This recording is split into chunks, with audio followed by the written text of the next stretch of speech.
Hello, everyone, and welcome to a Skytear Wednesday. Another Ash Wednesday, Ashes Wednesday, technically, Into because Ashes the Into Wednesday. Ashes expansion, That's which was right. a little tongue-in-cheek. We're Did we intend to do it? I don't know. Well, there's a lot of stuff that just happens coincidentally, and it works. And that's true. one of them. That's true. Things do happen sometimes. Whether or like not that. we planned it or not, I don't know. We're back. This is a game called Skytear. It's from a publisher called PvP Geeks out of Italy.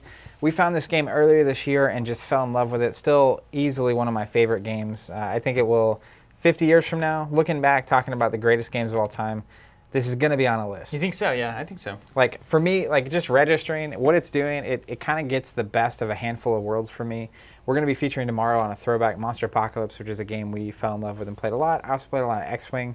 And so you get these positional elements of that, but then you also have a full-on card game feel. Yes. And then for you get the MOBA vibe. For me, yes, you get, I had so much fun earlier in my life with Dota, specifically the early Dota maps on Battle.net. And this brings back everything I love about those, plus not having to worry about clicking really fast on a computer, which is not something I've ever been particularly good at. Yeah, so it kind of hits the perfect thing, like the tabletop vibe is there. I love being able to slow down and think about turns and strategize, but then also the greater tactical elements that are present in a MOBA style game are here too. And I think it's just the beautiful fusion of those two concepts. Also worth mentioning, the PvP geeks that do Skytear, they are absolutely crushing most things, given the current state of the pandemic and everything that's going on. And the fact that they've got a super active Discord. They just launched today that they're doing basically Wednesday League night throughout the entire world. So if you want to play Skytear online, you get on the Discord on Wednesday night. They've got a start time for that. And then it's just, hey, talk to each other and match up, find games, and play some casual Skytear. So it's just great seeing they've done the World Series where you have these big like daily things going on. You've got the more like weekly things where you play a match every week and then you move up through a bracket. And now they've got a casual kind of Wednesday night league that doesn't have any points attached. They say they're working on rankings at some point, but that it's just a dedicated time for the entire world to get on this Discord and get together and play the game. It's a masterclass in adapting and communicating and just having something, basically making lemonade out of lemons, I guess is a good way to put it. For sure. And then also, the website's great. The content they're putting out is great. The rules updates that are happening, the comprehensive rules guide went up. It's just, if you're looking for something with super positive momentum and an exceedingly good engine under the hood, great content on the game, three months or so between releases, it doesn't get any better than this. I'm just consistently blown away by it. And we just saw that the winners of these recent national tournaments got custom maps that were made by a player. I was gonna say, did you know those were community made? And it's absolutely beautiful. And it's a skin of this kind of Dude, the snowy map, so good. But here's the thing: it's just one step away from user-created maps. It's just one step away from player-created maps. And once that is done, it's Tony Hawk Pro Skater 2 all over again. Build a map, let's go. You can do that for the rest of your life. I mean, it's just amazing. And I imagine somebody, you go into Gen Con, you're going to see somebody who's made a 5x5 epic Skytear map, and here we go, right? Yeah. Like, it's so good.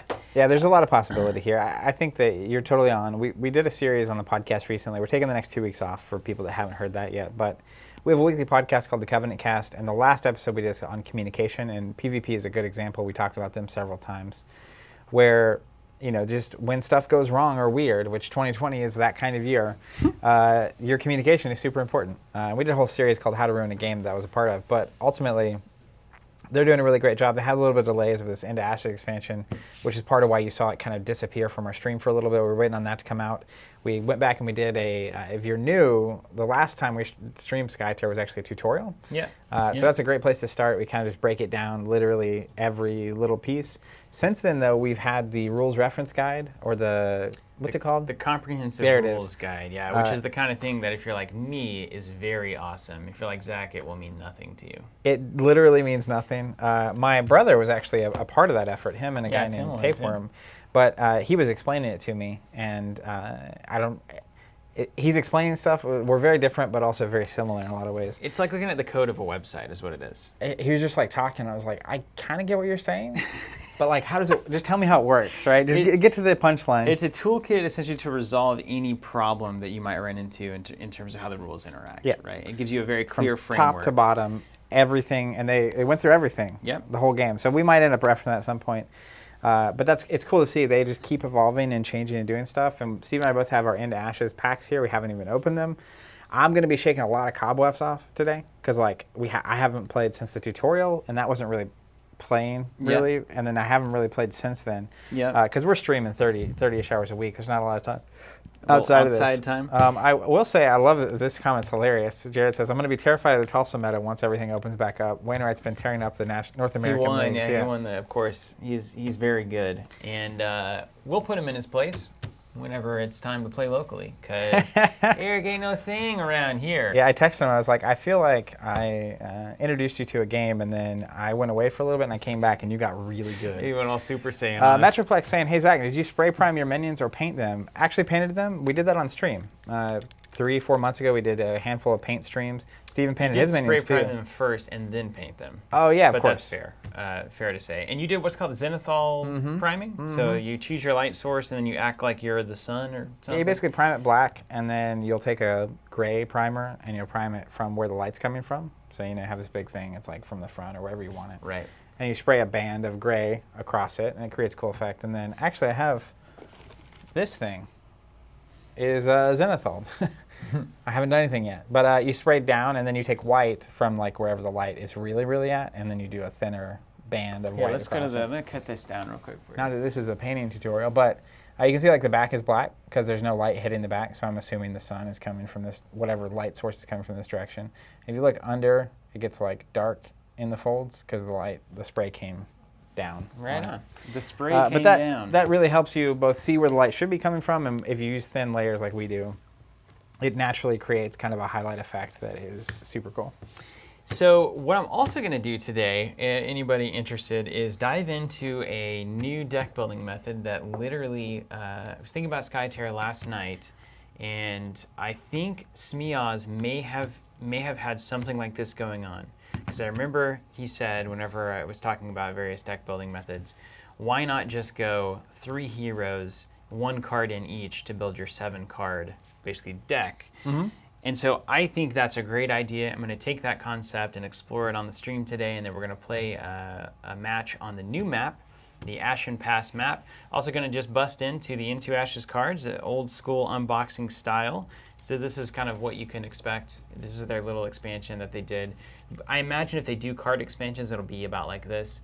Again, smart. This is a tuck box. It's very small. There's no wasted space here. They didn't waste time putting it in a giant box just to have these little cards happen. If anyone's a publisher or thinks of publishers or thinks they're going to be a publisher, this is so much easier to ship. So when you go from manufacturing to whatever distribution warehouses you're going to, they go to retailers, retailers go to customers. The number of dollars that everybody's saving across the chain because you didn't waste all this time and space on packaging is tremendous. So please do that if you get the chance. And you're not wasting the environmental impact. Yeah, right? plastics and because like how many of these do you fit into the same box that you would fit all those boxes, right? So all that has to come across the seas, right? It has to get shipped over and over again. So super interesting. Across the seas. CN saying you two are going to make me want to join up. Too many games down. I type 100%. Hey, just go join the Discord. Just join the Discord. Hang out with the people there. It's a great community no matter what. Even if you don't end up playing the game or whatever. You can also play it online for free right now through Tabletop Simulator. They release all the content for free online, which is a marked distinction between what a lot of other people do with their games, where they try to kind of keep them held close.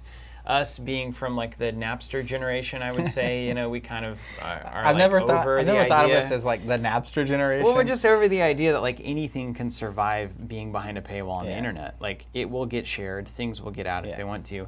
So you may as well join it and celebrate it and support it like Skytear has done. And then you gotta basically believe that a physical version of your product is so much more satisfying or as satisfying to play, that if they like the game online, they'll buy it and play it in person. And if you don't believe that, why are you making a tabletop game in the first place? Doesn't make any sense. So anyway, a little light soapboxing there. Thank you for attending Steven's TED Talk. Let's go to Into Ashes. Yep, I opened mine. All right. How's it look? Looks good. So these are all new cards coming from Into Ashes. We previewed a few of these ahead of time, and I'm not certain that I've actually seen the whole pack, because I like to prevent the spoiler effect, as you do as well. Well, if I did see them all, I would have forgotten them all by now. The one card I really remember is Doom. Yes. Doomon. That's a really important card for Kurumo, the red faction.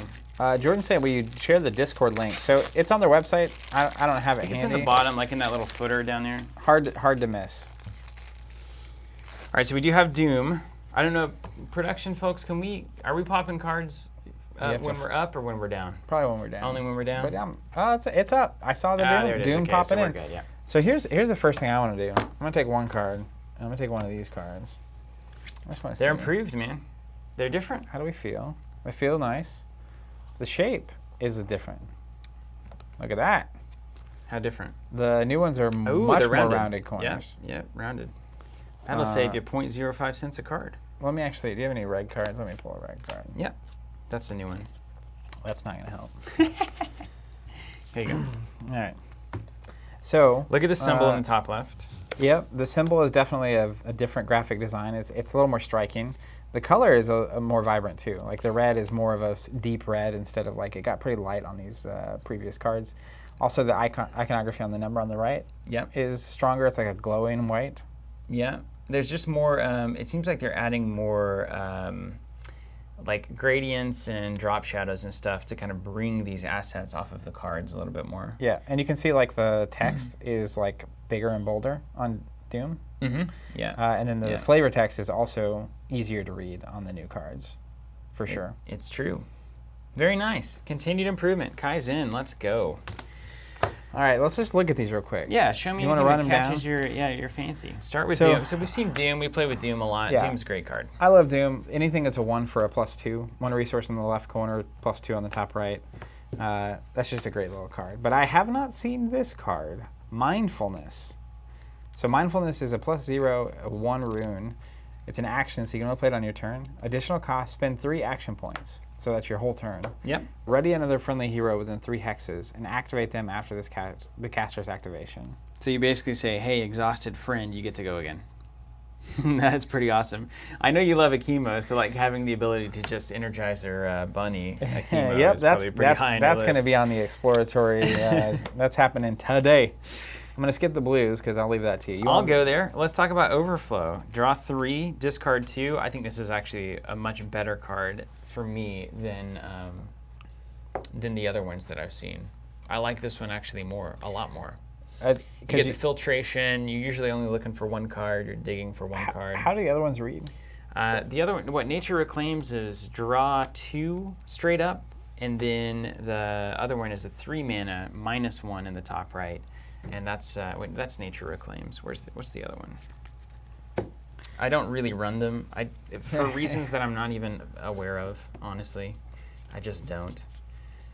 So we've got Gathering Storm. So this is a template off of Gathering Storm, and these cards look way different. Like just way different. So different. Yeah. In the best of ways. So Gathering Storm, +0, 2 runes, draw 2. Overflow, +0, 2 runes, draw 3, discard 2. So Overflow is much more filtering because you basically spend a card to get 3 cards and you only end up 1 card. You're basically replacing Overflow with something from your top 3. Well, and technically you can keep all 3 if you have the other cards to discard. That's true. Yeah. So it's truly just filtering. I like, from a game design standpoint, I like that a lot better. I like this a lot better. Than like strictly just once you get into, I can just draw cards with an action. You can get into those weird control decks that just don't actually play your game. Or combo decks that like, I'm going to draw my whole deck. Because like if you can draw into anyways, especially Mind Palace. Is Mind Palace gone yet? No. Okay. It will be eventually. It's going to be gone from my options. I'm stating here now, I'm done playing that card. I'm not going down that path. All right, fair. That's the way we don't have to adjust whenever it eventually gets I feel like it just is the design equivalent of like an open door into all the possible problems. So I just have a feeling that's going to have to get dealt with at some point. Van got a good question here. Is this a minis game or a card game? Let's look at guide here. Is that a joke or a real question? Because I'll answer it, but it's going to be 2 hours. 3 mana, +1. Play it when none of your heroes are exhausted, so you have to do this as your first hero's activation, right? So like, You activate a hero, you got to play guide during that activation, or once that hero becomes exhausted, no other heroes can play it. And then move target control token 2 hexes. No conditions attached to this. You just get to move it. You don't have to worry about not having minions on it or no enemies on it or whatever. That's crazy. Very good card, particularly on a map like into Ashes. First turn, run up. Whoop. Can't do that first turn. Obviously, it's 3 mana, but you get the idea. Yeah. Greens? Moving to ever is the thing. All right, I'll read the first one. Skytear Drain. Skytear Drain. 2 mana, +1. Action, so you can only do it on your turn. Target enemy hero's owner discards 2 power cards from their hand. Yeah, now here's where I like this. I like it because you've got to target a hero to do it. So anything that would disrupt targeting can prevent the discard, right? If I jump out of the way so that I'm 4 away whenever this is trying to resolve, I don't have to discard. Yep. Which is 100% the way to do control cards in this game. Keep the focus on the board, keep the focus on the action and the heroes and the interactions there. Don't allow me to just play a card out of nowhere and you discard 2 cards. That's like a side game that we're playing. I hate that. This is 100% the right way to do this in my mind. I agree. I also think this card's crazy. It's pretty good. Because like the recognition that like, you know, if on especially on the two lane map, it's like if you have a hero that's activated over here, and I bring a hero up, and then I play this on that card, because I can play this as long as I can target any of your heroes. Yeah. And it's like, you may well not want, either have the resources to move him or want to move that hero. But at the same time, too, the thing I really like about this is that you get to pick the card you discard, too. Yeah. So like then I have to think about, is a dodge worth playing here? Or do I just discard dodge plus 1 other card? Or 2 of cards of my choice? Right. And, you know, as the active player, I'm having to spend 2 resources on a card to do this. So I think that's actually like, it comes across extremely strong, and it is strong. But I don't think it's like, it's not as obnoxious as my brain wants it to think like it is. Yeah, it hurts, right? But I think this is exactly how Tala should feel, right? Like, what's interesting is now a blue-green deck can go across and team up, because blue-green can be on the same side, and now I can have a deck that's drawing cards and discarding your cards, and I can play a card advantage deck, which is attractive to a number of people. But I do think that of the mechanics that green should have access to, I think discard from hand is a good one to give to the Earth faction. It feels very much like grounded and taking options away from you because you're just so stubborn, which is very nice. I think that's a good addition to the card pool. Agreed. All right, next we get Stone Barricade. Now this is one we actually previewed. Yeah. So it's a 1 cost. Place a pillar in target adjacent hex that doesn't contain a token or a miniature. The pillar is a blocking element. It's a 1/2 that puts a pillar. And is the new rule that you can only have pillars equal to the number of greens you got? No, that's an old rule. I think the new one is you can have an infinite number. There it is. I got flipped around. We can also do one thing that's very nice. We can go onto their website and we can check the living rules is what it's called. And if you want to do that, I want to take people through this process. Do you have, can we do that anymore? Because of our preview monitor? We can't, can we? I don't think so. Is your HDMI open? It is, but it's next to the thing that makes right, this it's possible. a little bit crowded. So you can go to playskytear.com, and if you go, there's a rules section. It's like a little shrunken little head of me, too, which is hilarious. It's not quite... It's a quote of you. It's shrunken, and you're like, too, like, in a weird way. It's like, I think I'm squished. You are a little squished. It really makes me look like but it is funny. Jason, who we played with. Jason Suspansky is kind of that kind of like, you can't do that. You can't do that. So go up to the hamburger and then click over on all the rules. All the rules. Right there it is. Right there in the lobby. And so then you can see you've got all the different PDFs. You've got the living rule book, and that's kind of the active rule set that's going on right now. You've got the comprehensive rule set, which is like the engine for how to build the game. You've got the game mode rule set for each individual game mode and how it functions. Very nicely laid out, very nicely organized. I'm a huge fan of that. So the living rules will tell us, based on the rule book that everybody has, what is different from your expectations. And we can see, is there infinite pillars, is there not? And it's kind of a constantly updating document. Super funny to me that this is a game that has pulled off the living model better than the living card games of the past. Than the old namesakes. That's right. All right, you ready to get to the yellow cards? Yeah. First up, we have Exhaustion. This is going to be rough, I have a feeling. 1 cost plus 1. Remove a condition from a target hero. If a condition is removed and the target was an enemy, you may apply another condition to them. So it's basically, this is the opposite of Charm in a lot of ways. So you're able to remove something from that hero, and then generally you're going to want to remove from an enemy hero. So I could remove your, fast or something, or quick, or I phrase Frenzy. fast, frenzy, etc. And then I can apply like slow or disarm to you, which is really nice. Yeah, I'm with it. Or it's versatile. I can just remove something from my hero. Like, you just disabled me, I'll just remove it. Yeah, super So good. That's I a like solid that. little card. That's a really solid yellow card, yeah. I also like the very tired. Or should I say gold? They're like gold now. Isn't that beautiful? I've been Like a saying gold white the whole orange. time, so. Definitely not white. And then Refract, a 3 mana plus 0 reaction spell here. Copy a target non-ultimate power card on the stack played by a target hero. You may choose new targets for the copy. The kind of card that I look at and run away from because I never want to have to remember how the rules work on this, but also the kind of card that creates the perfect test case for a comprehensive rules set. How does Refract interact with X, Y, Z? And by having to sort through that, you actually end up with a much cleaner set of rules and kind of design systems. So I'm sure this has a lot of potential. I'm sure a lot of people have a lot of ways to make weird things happen with this. There are some folks on the Discord that are going to love messing with this. I am not one of those people. I mean, you basically are duplicating a card your opponent plays. Or your own, right? your own. So like, And you still have to target a hero, which I love. yeah, you have to be able to target a hero. Or target the hero. Now you can target your own hero. So that's where like, it basically can be extra copies of a card in your deck once you get into turn 3. It can also let you play some really weird stuff when your opponent is doing, like as an example, one of the cards you always get me with is Sinkhole. And it's like, if you Sinkhole, I can react with this to Sinkhole, but my Sinkhole happens first. So then I get to control where the box is and where the stuff can move. That's right. Or I can Sinkhole you out of range so that your Sinkhole actually misses me. 100%. But it's the kind of thing that, like, unless you have something you're trying to duplicate in your deck, you're now depending on your opponent doing something that's worth refracting. Oh, there will be something you want to duplicate in your deck, unless you're just insane. Well, Just running all cards that you hate. the thing about it is, like, how often do you have a card in your hand on turn 3 that you actually want a duplicate instead of a different option? What if I duplicate Presence? Does that matter? Presence is good. Doesn't really. That's another card that It really doesn't matter, though. It really doesn't.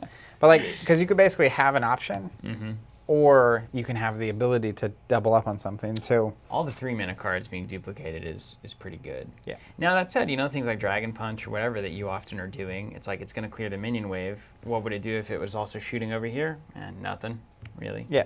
So cool. I mean, it's just yellow being yellow, gold being gold. If you will. Gold being gold. All right, then we get some neutrals. First one, Skytear Discharge. It's a +2 reaction, no runes, so it's bad for leading. When a hero moves through a white line, deal 2 damage plus a card to them. I like that a lot. So the white lines you can see, can you give me the over the top real quick on this map? They're not so white on this one, but you can see them here. It's this whole jagged edge. Basically going into or out of a dome. Yeah, so it's a reaction. If you had a hero here and you're saying I'm going to move and there's nothing going on in the dome and I know you're going to move out, it's like I can react. I declare a move, you react, with Skytear this. Discharge. Then if you move through that, it's going to be 2 plus a card. Especially once you get a hero down to like only a couple health, that could just make them stuck. Or if you're really cool, you Skytear Discharge and then you shove. Push them through the line, which is something that I love so much as an idea. Well, if you're really cool, I don't even know if it's possible. Could you basically make it happen more than once? You probably could. So like, if you played the discharge. Actually, no, it's static, man. Look at it. It says when a hero moves through a white line, deal 2 plus. It's not even targeted. So you literally just play this, and then it's in effect until the end of the Activation? Turn. Yeah, until the end of the activation. But I mean, like, so like, obviously if I Sinkhole, right, I could move us both through the white line and we both take it. And then if I had something to shove you back out, it's like you could do it multiple times. Like, that's very funny. Yeah, it's like ding, ding, ding, ding, ding, ding, ding. So that's interesting. Yeah, that's so cool. Hey, Skytear on the chat here. What is up? What's going on? Checking in. Good to see you. Hope you're well. Hey, this product is exceedingly great. It is great. And the map is good, and we've got some deck building methods we're going to explore. Especially knowing that they only really started working on it once the pandemic hit. Yeah, what a nice thing to do. Made this happen. Super smart. Last neutral card here is Psychic Shield. It's a +3. It's a reaction. The effects of power cards deal 5 fewer damage to the caster. This is a classic. So we're going to see this. We're going to see this probably a lot. So I'm guessing. Is every power card reduced by 5? The effects of power cards deal 5 fewer to the caster. So if I'm, somebody that I know, let's say I'm Ekrit over here. Let's say you play Shattermind. I respond by playing Psychic Shield. Psychic Shield resolves. The effects of power cards are now going to deal 5 fewer damage. So if you had 6 Shatterminds queued up, and I play this on the top of them, all 6 would be reduced by 5. It's not the next 5 damage. It's every power card does 5 less. Now this may have changed in the comprehensive rules. I think Tim's on the chat too, so you can let me know. But also any effect that generates like a typically framework action, like there are some cards that generate an effect that says this hero takes a skirmish action. That's an effect that is generating that skirmish, which would mean that the skirmish itself would have the damage reduced because it's an effect of a power card. Bada boom! My brain. And it's a +3. Let's not sleep on that. Indeed. +3s are good in general. Last card, well, two cards technically left. One is Avalanche, which is Brovar's new ultimate. It's a 3/3, of course. And this is the one where he pushes a hero a hex, apply slow, move him a hex, repeat it up to 3 additional times. He could really make use of that Skytear discharge. He could bounce you around until, 100%. until Kingdom Come. Awesome. Yeah. Now, he's going to take a little collateral, but I think he can take it. I think he's fine with it. He's got armor. Final card in the pack, of course, probably the one I'm most excited about, called Hunting for Power. It's one of the win conditions. Defeat the outsider. When a hero declares an attack action targeting the outsider, that hero's owner draws a power card. The outsider can be damaged and is considered both a friendly and an enemy hero. We saw this one to great effect happen. I thought it was so fun, man. It was so good. We had a great time with this. We had a truly great time with this one. So there's all the new cards. So that it's that simple. And then we've got, you can see here, if you look down, this is the Ashen Pass that came as a part of this wave as well.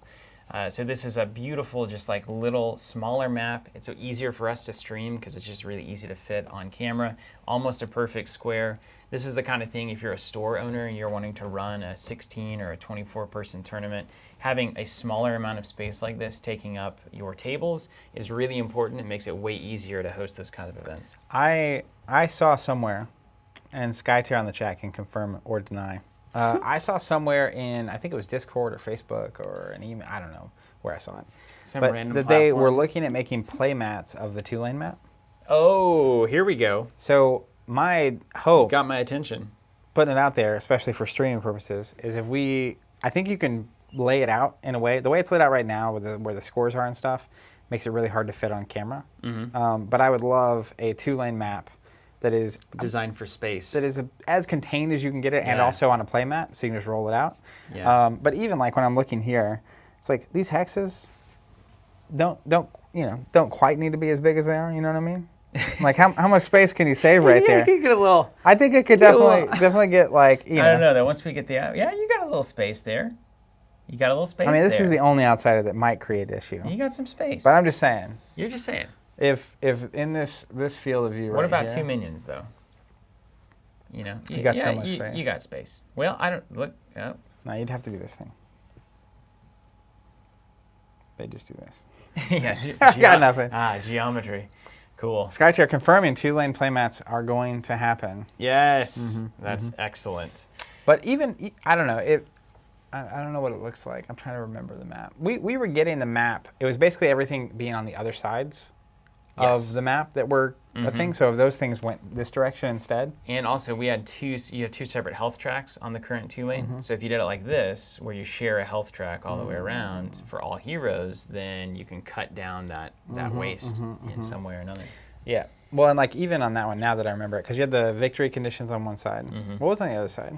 The turn tracker and the Skytear monster. If those flux, removed one of them. here, that's all I'm saying. It's my vote. Okay. Just go this way. All right, there we go. Because most like our store, we have like 3-foot wide tables, and so like the space concern is left to right, not this direction as Right. much. You have Right. like this X-wing mat fits on most tables in a store, so like Just try to get people not shoulder to shoulder. You know, Yeah. that's the other idea. Well, so I'm gonna talk about this deck building considerations right now. I want to get into this. I'm gonna put these red cards away and get out of here. Putting these blue cards away. Put the Skytear discharge. I updated my wing conditions, which don't matter because we're not playing on that map. And let's talk about. I'm gonna move these heroes out of here. Let's talk about some concepts now that we've we've had time to kind of think about the game. It's always good to have a sprint of learning and insanity. And then after that has happened, you kind of take a break for a second, and then your brain in the background is like working through all these puzzles, and you don't even know it. And then when you come back to it, it's like, I have new ideas. This is the way the innovation always has worked. Yeah, taking breaks is definitely good. Yes, very good. Good for the brain. So, going on break, coming back, there's a new deck building idea that I want to share. And again, I think Smiaz may have had a lot to do with this. I've seen a lot of things in the somewhere in the Discord back of your brain over many weeks and many months. So who knows where it came from? I will quote you if I am told that you came up with this. So what I'm thinking is you pick 2 ruins, and then you pick 3 heroes that share those ruins. By ruins, you mean like the color? That's right. Colors. Mana types. Mana. So I'm just going to choose my standards and my 3 favorites. And it's going to be, starting with Kanui. This is just obvious. And that's going to be yellow-blue, of course. Boom. So then I look at any other yellow-blue heroes. And I'm not even going to think about, like, what if I have -1s in my deck? What if I don't? I'm not going to get sidetracked. Because I think one thing that's really helpful is, like, if you're new to this game, like, what's a quick and dirty way to just throw something together and have it be pretty good, have it function well. So you've got 6 options here. Choose 3 heroes in your 2 ruins that you want to use. Let's go to the table and check this out. So I'm going to choose Kanui because I love Kanui, and that's my business. That's my choice. That's right. You can't take that from me. We're also going to choose Akuti because I also happen to love Akuti. You do say these names of characters a lot. And then Ekrit, everybody's hip to Ekrit, everybody's hip to Strida, but how can you not take a Strida, really? How can you not take a Strida? That's a question I'm asking myself over and over again. But there's also Shalabi. You can't sleep on Shalabi here. These heroes are so good. Yep. Welcome back to Skytear, All right. everybody. Boom. Strida. So I've chosen my 3 heroes. I'm going to table the other ones for now. And then what I'm going to do is I'm going to basically say, here's the method. Here's the method. Hit me with it. Okay, hold on. Once you explained it to me earlier, Zoom out. I was less. At first, I thought it was going to be crazy. No, it's not crazy. It's all very normal, I assure you. So you're going to choose 2 1-mana cards across blue or yellow. You're going to choose 2 2-mana cards across blue or yellow. And you're going to choose 2 3-mana cards across blue or yellow. And that's going to be 6 cards that you've chosen. So when you say choose 2 cards, it's not 2 cards. It's 2 unique cards, 3 copies of each. 2 unique cards, and then we're going to spread 1 copy across each of those 3 heroes. So if you think about it, each hero can bring 8 cards to the game. 1 of those cards is their ultimate. So you have 7 slots per hero that is open to bring anything that you want. What I'm saying is we're going to choose 6 of those slots, and we're going to do 1 card in each of those heroes' slots. So the first slot is going to be your 1-mana card, the second slot is going to be your second 1-mana card, the third slot is going to be your first 2-mana card, the fourth slot is going to be etc. And so as we build it, and I'll show you what this will look like,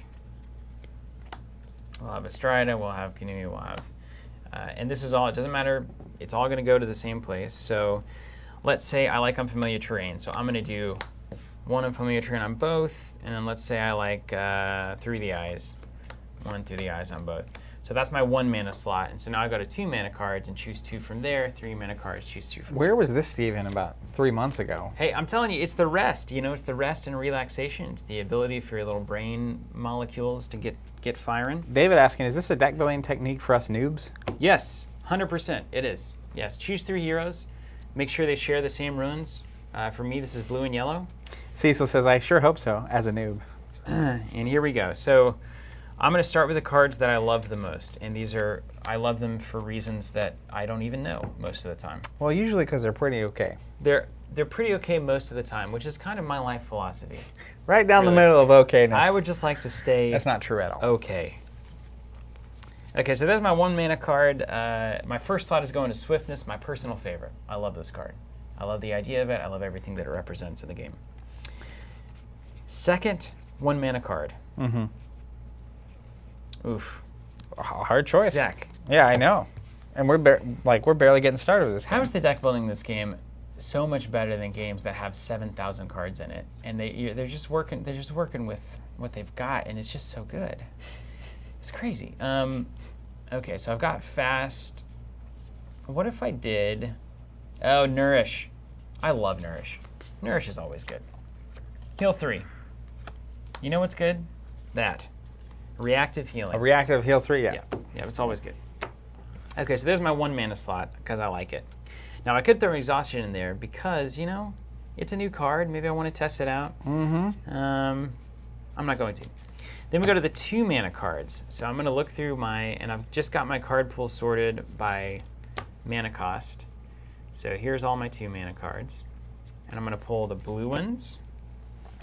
And then I'm going to pull the yellows. I think 2 mana is where you get into the ye old Presence. Presence is going in, Zach.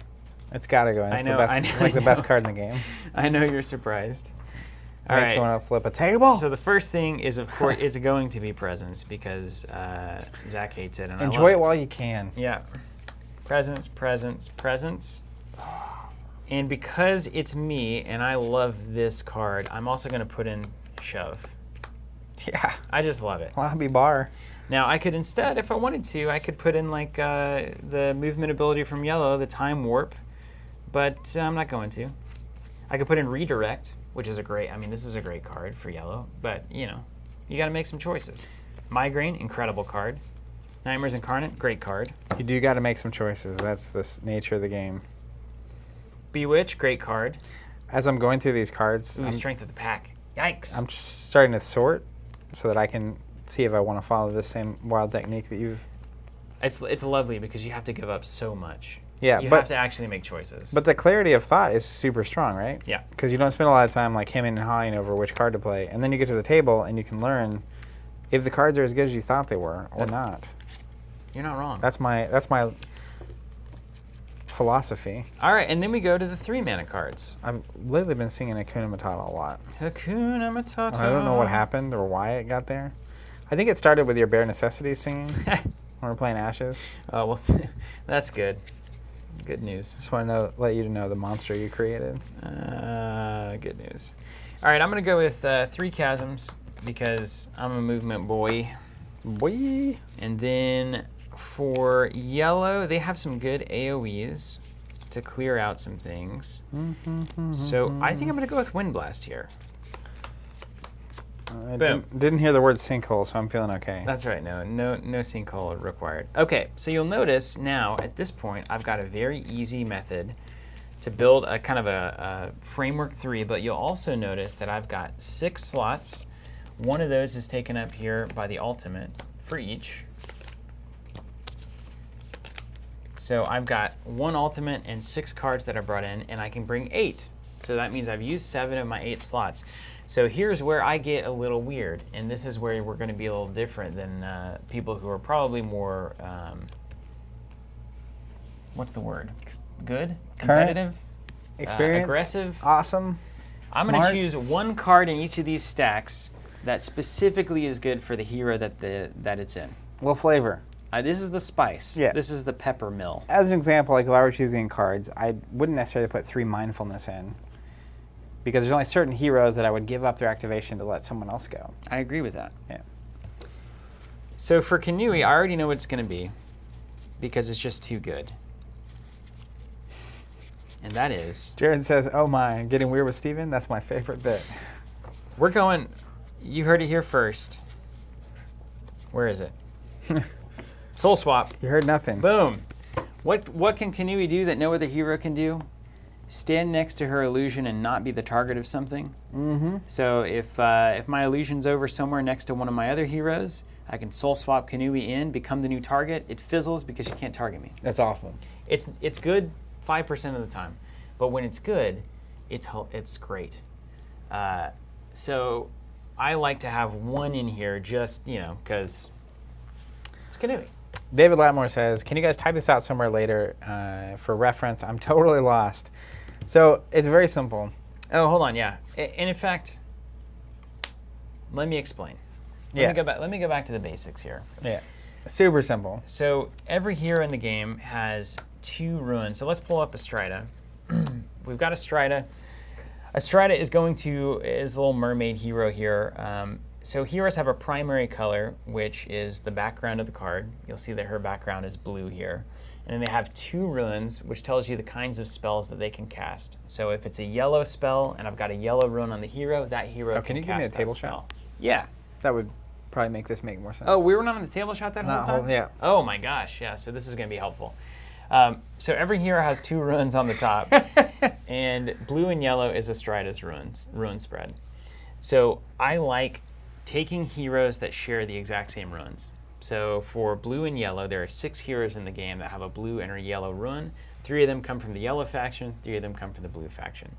So that means that I'm going to choose 3 of those heroes, any 3 of the 6 that I love, and then they're going to all be able to cast the same stuff, blue spells and yellow spells. So I've got my 3 chosen. I've got Akuti, Kinui, and Astrida. And then I'm going to choose 2 different 1-mana spells, 2 different 2-mana spells, and 2 different 3-mana spells in the blue and yellow factions. So for instance, I chose Swiftness as my first slot. So you're giving each hero a copy of it for their stack of 8. And then I give each hero a copy of one of these cards. And then I choose Nourish as my second, and so I'm going to give each hero one of those, right? And onward and upward, and then I choose Presence because I kind of want to, it's like I'm building a deck without really thinking too much about the heroes and the synergies. This is like how I would build a deck in real life. 3 is the max I can run. Yeah. I would max out all of my cards. And when you say real life, so like the clever thing about Skytear is you actually build a deck for each character, and the characters you bring determine the deck that you're playing. But in a standard card game, like if you were building and you really like Presence and 3 was the max you could run, you would put 3 in your deck. That's right. So a lot of times you can kind of get in the weeds on Skytear because you're trying to build a bunch of little 8-card decks, and then how they combine is one of the most interesting parts of the game, but especially early on, it's like it kind of segments it in a more complex way that your brain, if you've been playing card games, doesn't appreciate in the same manner it would. If we were just building a 32-card deck, as an example, you'd be like, all right, I want 3 copies of Presence, 3 copies of Wind Blast, 3 copies of Nourish. And then you shuffle it up. And you go down, you'd build your deck. Because you want consistency. Yeah. Right? That's the whole idea. You want consistency. So basically, all 3 of these heroes' decks look identical, and that's the whole point. But you have 1 slot that you're making them unique. They have their ultimate plus 1 slot. That's right. So I'm going to have 1 slot in each of these stacks that is dedicated exclusively to making this hero great. Now, I can't guarantee that it's going to show up at the right time for that hero to use it, but it's just a little spice. And of course, every hero can cast everything in this deck. So it may be Kinui is not the one that ultimately casts Soul Swap, but I like having 1 card in the deck that is just especially good with some of these heroes. So Soul Swap is going in the Kinui stack. Astrida, what's particularly good with Astrida? I'm pretty sure anything's good with her. She good. She's very good. I mean, you want extra life, right? Yeah. Or defense, like not getting hit. Yeah. Her card, literally with her on it, is Bewitch, but it's actually overkill for her, so I don't think that's necessary. Strength of the Pack is pretty good. Cecil's saying, so I see people saying you need 4 heroes for this map. That is correct. So he's building the 3, and then we're going to start really spicing. Then we're going to we're building the Rue right now. Number 4 is where it gets a little interesting. I'll do the same thing. But wild. It's important to note, though, on Ashen Pass, particularly in the 1 lane, your stack of all of the decks for all the heroes starts in a single deck together. Those 8 cards that come with them don't enter the deck when the hero enters the game. So you can't just like, have a 4th character who's going to come in and have a bunch of cards that are just explicitly good with them if they're not also reasonably good with your starting 3. Ooh, man, there are great options here. Oh my gosh. I love all these cards, except for Shardstorm. But even that one, there's some opportunities to make it good. Something to love? Wouldn't you like? You know what? I think she's going to get a redirect, man. No, she's going to get a migraine. Let's try to get in the migraine there. I thought my head was starting to hurt. Okay, so I'm going to put a redirect on Astrida. That's just particularly good for her because she usually has friendly minions around given her ability. A lot of times she's losing health, and that's a bummer. So you're trying to protect her. So whenever something, not redirect, migraine. So whenever somebody comes in for that like assassination to gank a Strida, I'm going to drop a migraine on them and disarm them, and that's going to make it very difficult for them to finish the job, as it were. I could also do cards like Shelter, like a healing card for blue would be pretty okay, but it's got to be another hero coming in to heal a Strida, so maybe not as good. Redirect would be a good one. Lots of actually, that's the beauty of this game. There's just so many good options. I could also put a guide here, like a 3-mana guide, and then this could be a Strida's maybe a little bit stronger on the pushing front. You can move that control token 2 spaces. All very good options. So I'm just going to play it fundies. You know how I do. Jared says all these -1s with a cootie making me shiver. Yeah, I got over it. I just got over it. If it fails once a game, you earned it. Mutton Chop asking, can you play this game solo? You can't, but I do believe that is something that they were talking about working on. And then finally, a cootie. So what is a cootie up to? She's got this deal 1 damage to an enemy minion adjacent to the illusion. So she can kind of travel the globe and still have her minions basically go over and make an impact. So what is she going to do? She's another one you kind of want to protect. I might give her one of these new exhaustions to test that out. The best way to protect your heroes is to make every hero so good that I want to get rid of all of them. I'm on it. Yeah. I'm ready. A cootie also would benefit from a little more fast, so I'll put Time Glitch in the stack there as an option, as maybe an opportunity. She's also a great one, literally on the redirect card, so that's usually a pretty good indication that she might want to make that happen. Look at my blue stack as well, see if there's anything here that's worth mentioning. Charm is always okay. Could Overflow. Could Bewitch with a cutie. That's pretty good. She would be a lane clearing monster. Strength of the Pack. Oh, that's so good. It's always so good. I'm gonna save that for a different hero, I think. No, not gonna do that. Could do the Nature Reclaims. Could do Guide on a cootie. Now that's interesting. What's Guide? It's the one that pushes a control point 2 hexes. That's particularly good. I'm gonna go Guide there. Let's try some new cards here. I like it. See what happens. And so my hope is that basically I can have a Cootie's Illusion in the lane, and because I know that I'm moving that control point 2 hexes, I could potentially, like, let's say I put my illusion out there and then you move the control point towards me because you committed to the lane. I can move it back. Now maybe the next turn those minions are going to spawn closer to that illusion. I don't have to waste a turn to move the illusion into place. Sure. So maybe that'll work, maybe it won't. But either way, I'm going to give a little pushing power over One there. good way for us to find out. That's right. You just got to play. Got to test. And now we have our base. So this is kind of the base deck that is going to now have to find a 4th partner. So I can build up to 6 heroes, and then I choose 4 at the start of any game. So now, if you're a reasonable person, you probably think, well, I happen to have 3 heroes over here that share blue and yellow ruins. So smart money says, I just use these as my 3 other heroes, and then I bring them in for various reasons. Now, on the 1 lane, do you bring, I thought you just brought 4, period. You will bring 4 in, yeah. So like on a standard build, you're gonna have 6 and you're gonna draft 2. Or you're going to draft 4. On the single lane, you still do the same thing, but you start with 3, and then 1 cycles in whenever 1 gets knocked out. I think there's still a draft. But you can check your rules. Check your battle mode, game mode rules. It's right there for us. Go back to the game modes. It's beautiful. That's the thing. We talked about communication on the cast. It's like it's all housed in a very nice way. And so we can say, oh, 1 lane game mode, how do we play that? And then here's what it is. I'll put $5 on chat answering this before I get there. Yeah, but chat is nothing compared to a PDF. Tim says you still draft. Yeah, I think it's static. I think every game starts with a 6-4 draft.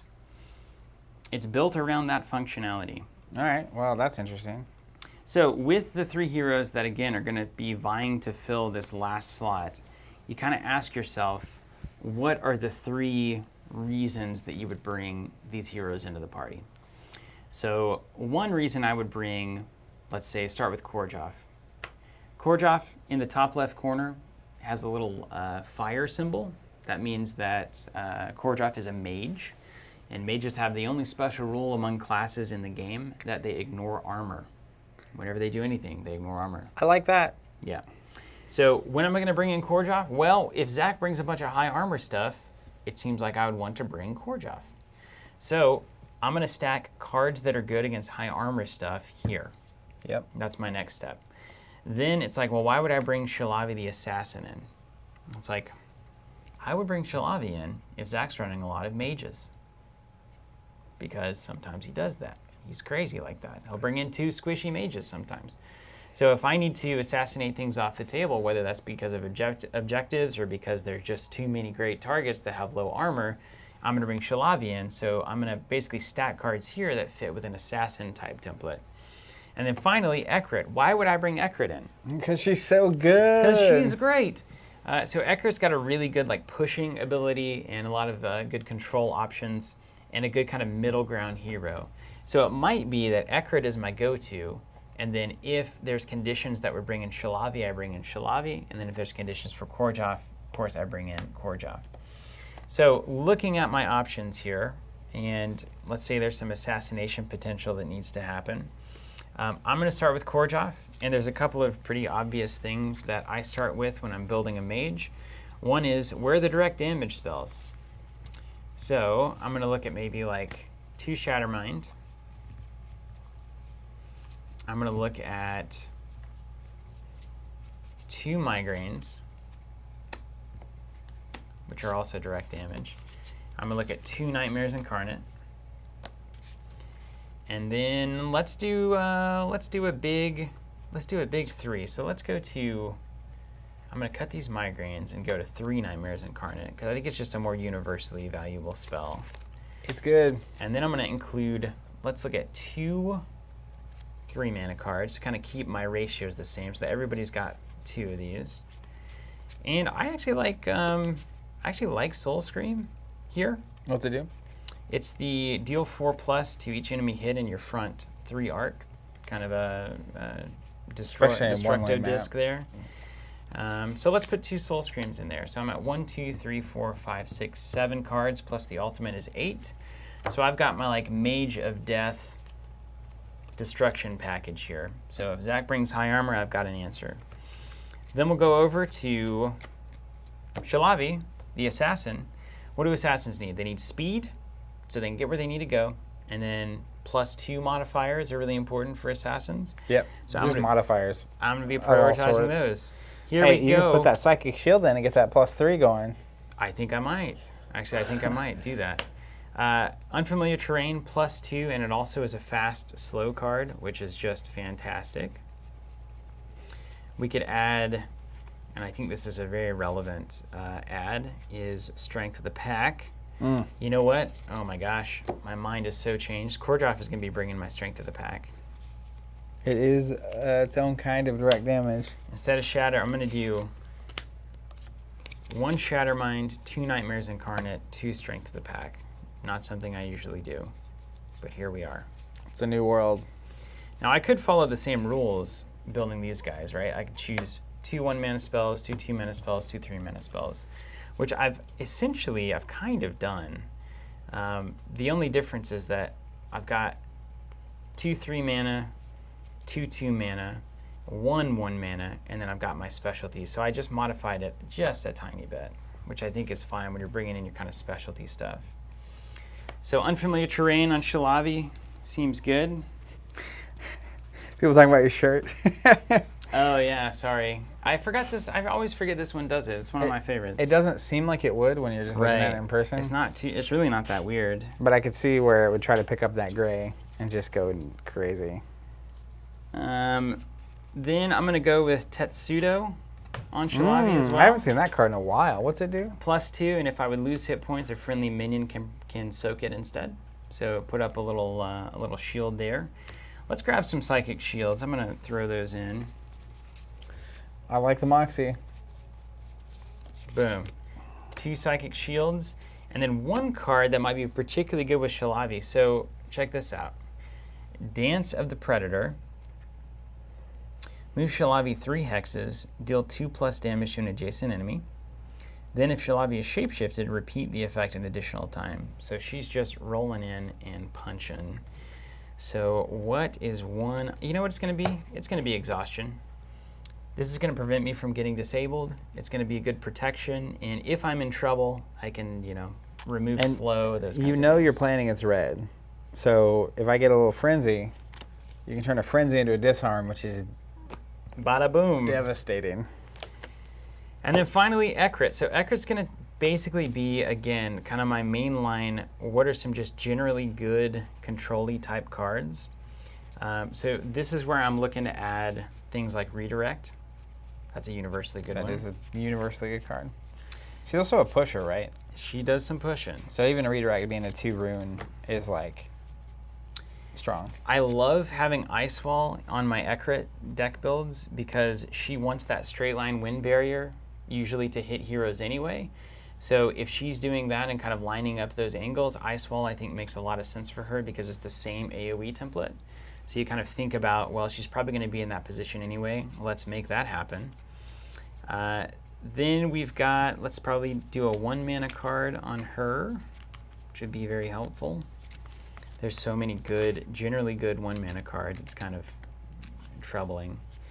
How about, I think Through the Eyes is a good option here for Ekrit. I also like Time Glitch. I'm going to do Through the Eyes. Add a little Disable, because that's always pretty good. Mm-hmm. And then lastly, what's my last Ekrit card that really is just the jam on this hero? You've been jammed. There's a lot of things that could fit that category. Time Warp is a good option here.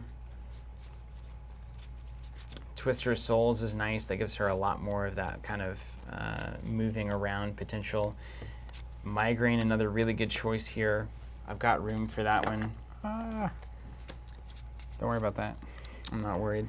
I could throw an Overflow here. Just a general draw 3, discard 2. Could have an impact. Let's test it. I usually don't go for those cards, so I'll give it a shot. I like that you're.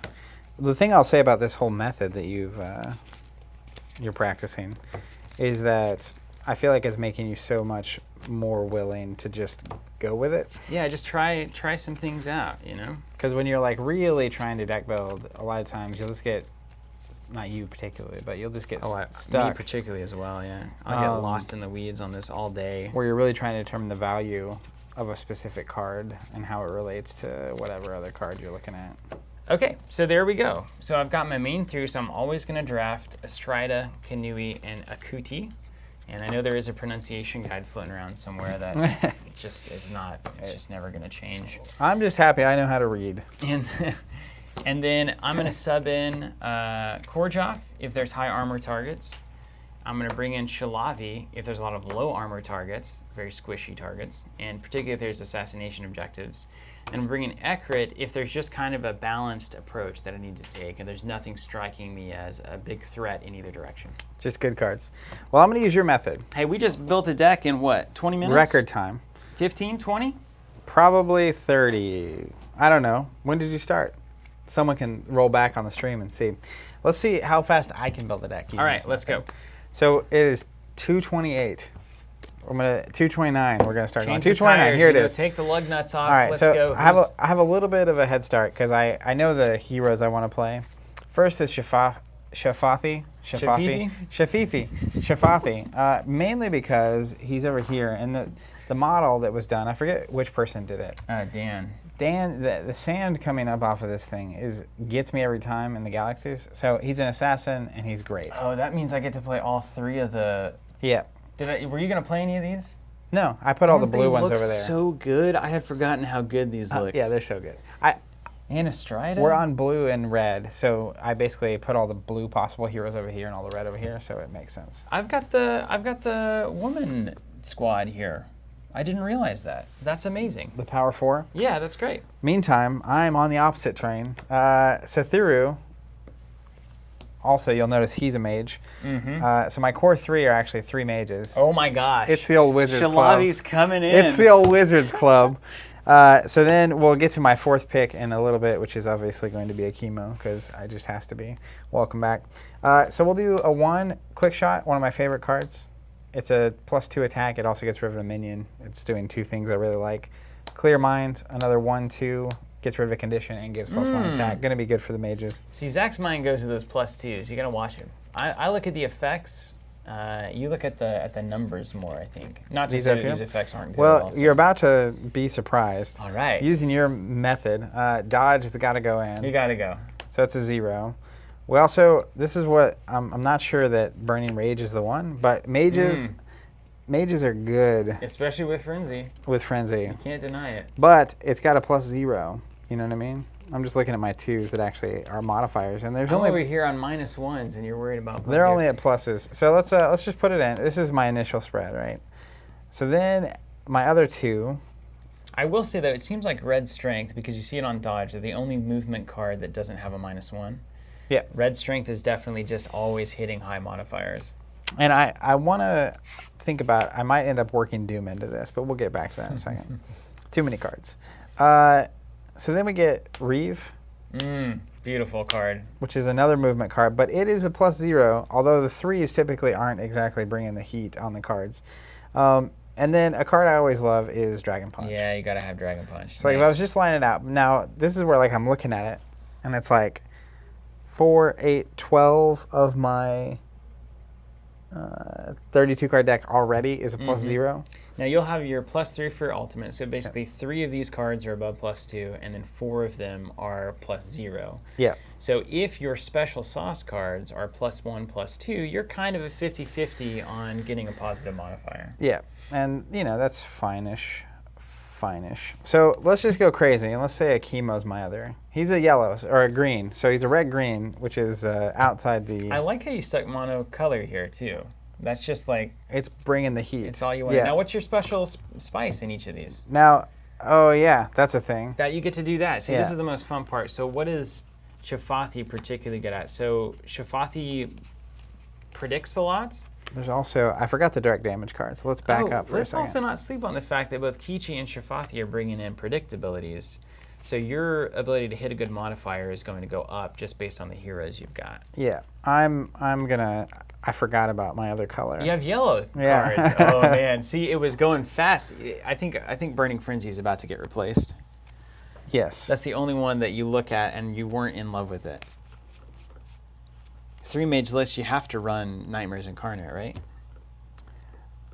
I think so. So That's got to be the card. again, we're going to get our modifiers doing more work for us. So what I think I'm going to do is actually take one of these 1s out. Here we go. And I'm putting it in my other deck. And potentially your chemo slot. Yeah, so then let's put in a Shatter Mind.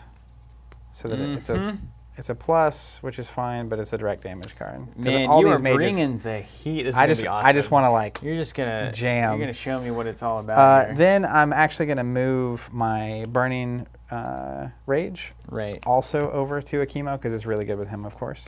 Cool. And instead, we're going to get a Nightmares Incarnate. I just want to... Last time, right before we stopped streaming Skytear for a little bit, I was curious to just put the gas on. Yeah.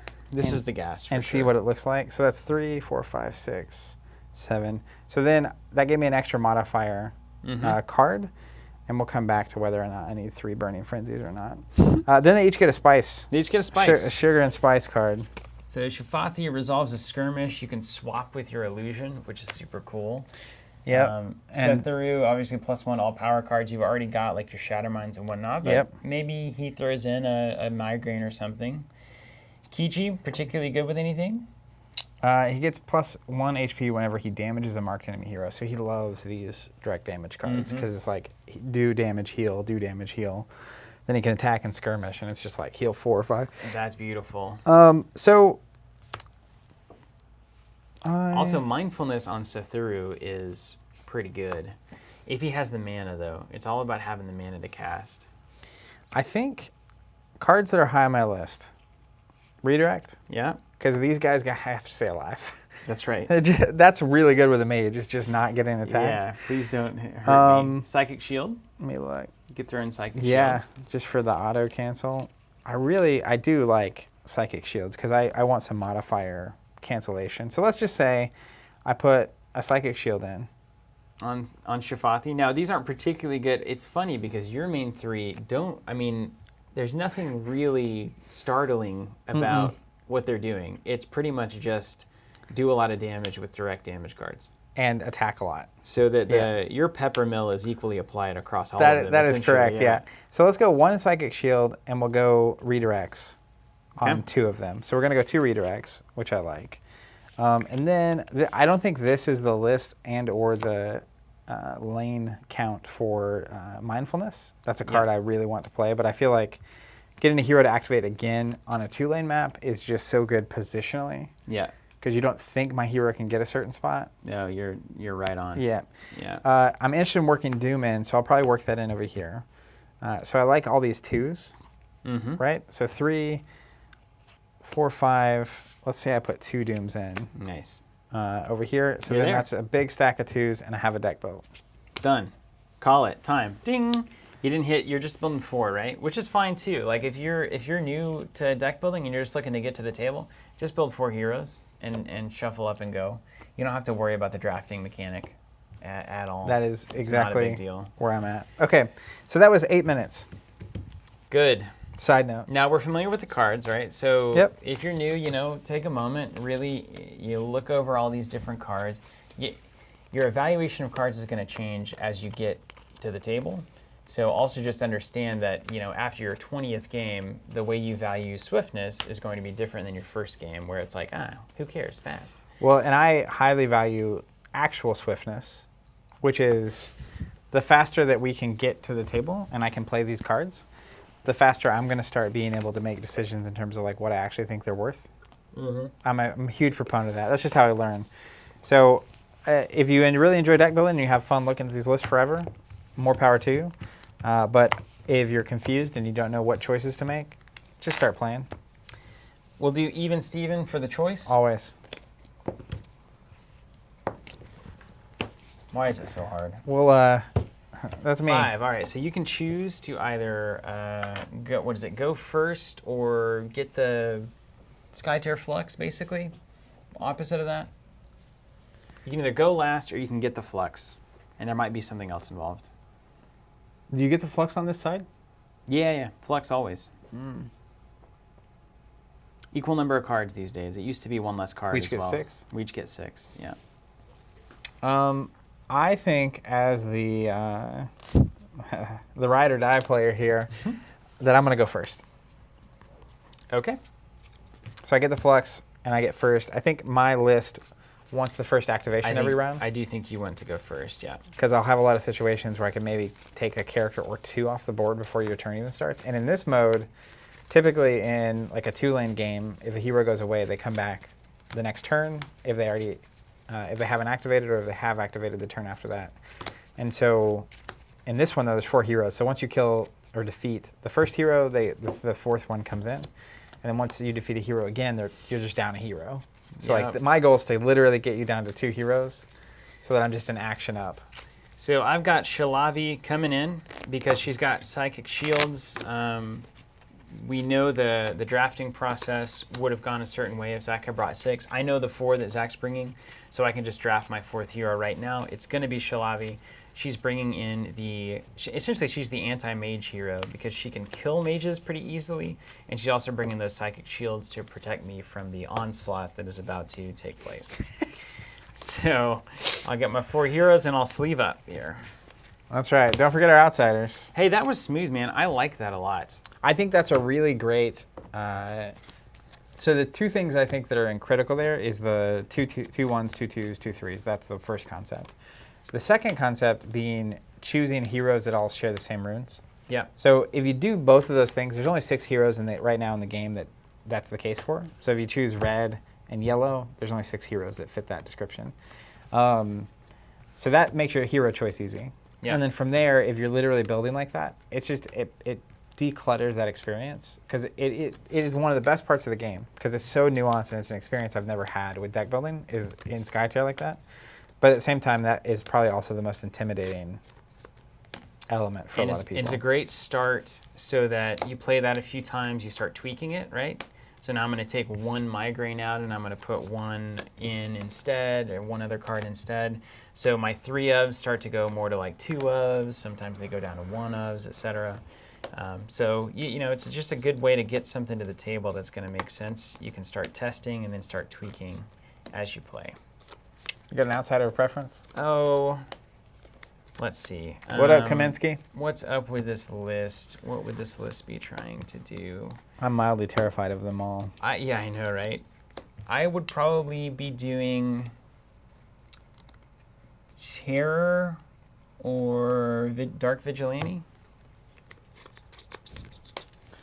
I don't have a clue. If you're doing the juice, do the Scourge if you anticipate actually winning those domes.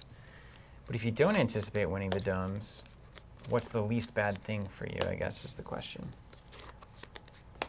Well, Did you say hi to the Kaminsky? I did. All right, I thought you did. I thought I heard you say that. I'll do it again. I'll do it as well. Hello. Hello there. Boom. I'm so happy to be playing this game again. It's one of the true greats. I feel like Scourge is just overkill for me. Yes. So what I really want is one that isn't going to hurt me that bad. I might go a little standy. Yeah, Standard Outsider's pretty good at not hurting things. Because both of our outsiders are in this game. Yeah, that's true. That's absolutely true. Bobby Hillo's got the dillo. I'm doing the old Terror. He's so creepy.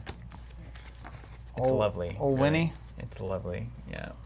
Where is he? Oh, here he is. Okay, so this, I presume... Yeah, I'll get out of the way here. We'll put you over this here. Ekrit. And then where? There it is. This will be my dome. This will be the bear dome. Yeah. Right? Isn't that how that works? Yeah, that works. I don't know. There's probably an actual sequence for it. I don't get too caught up in it. In the Netrunner. You'll get caught up. All right, setting our health here. I am happy to be back. I'll say that. I'll say it again. Whoa. Look at this, the 18s and 14s. Nice. Where are mine? Are these all universally? Yeah, we're not sharing heroes, I took right? the stack of blues here and then... Okay. My token, Shalavi, Appreciate that, Kaminsky. and Estrada. Clinton says, Zach, do DV. Dark Vigilante. That's the little skirmish guy. He's good at cleaning up lanes, which you might need. The Batman. 16, 18, 18, 16. Big pile. Cool. All right, and then how many do we draw? 6? Draw 6, yeah. And the mulligan is discard, actually. Discard, that's right. I'm operating a computer device from this here chair. The technology. It's come a long way. All right. So, oh man, we are back. Welcome back. All right. Things I'm looking for here are good. He's good at killing Tim, yeah. Good one-cost cards that I can play on the opening turn. That's going to be relevant. And then I also have the Skytear Flex. So one of the cards I get to play could be -1. So technically, if I have a card that costs 2 that could be really good, I could also save it. Particularly really good on the first turn, yeah. Yeah. And 3s are also pretty good because 3 runes, because they can be committed as league cards for control. So that's not so bad. I am going to get rid of a couple cards here because I don't need them. Good reason. They don't do as what I want them to right now. They don't do what I want them to. All right, you ready to draft our heroes into play? I'm going to keep this. That's the thing that we'll have to do. I'm going to keep this. I guess technically we draft our heroes in before we do our hands. It doesn't really matter for me, but... So we've got to worry about these domed. All right, I got 3 going in, 3 discarding. Oop. All right, I'm first, so I'll put my first hero in. Shafathi. Oh yeah, that's what you're saying. We don't get to see these, do we? Yeah. Okay, Shafathi Those going were in. the words that were coming out of your mouth. So, leading the charge. Yeah. You gotta ask the question, do you want Shalavi to roll in at the end and maybe clean up? Because, like, if I throw Shalavi at you up front, all eyes on Shalavi, nuke for days, and then Shalavi off the table, I'm basically like, I'm incapable. Just slapping me. I can't kill anything. It's the big question. Let's bring Kanui here in as the lead, and then Akuti on the side here. All right, now I got to make a choice. Ah, those models look so good.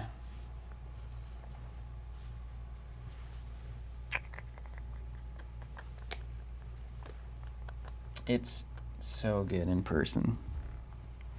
Let's go. I'm gonna go crazy here. It's like the best version of chess you can imagine. Sathuru and Kichi. We're All going. right, we're going full mage. I'm bringing it in. Let's just get into it already. I just want to see how much damage can I do, how quickly. Well, yeah, we're about to find that out, aren't we? We really, really are. See if we can slide your stuff over here where this 4 is. I think we can get out from under the... That's actually another good thing about this map. Yeah, perfect. And if I slide mine up here, we don't have it covered all the way by The card. the card. All right. You ready for some... Oh, I'm yeah. ready. Hold on. There's some important... Yeah, spawn some stuff. Now, they can technically... That's first, do they have to spawn on this thing?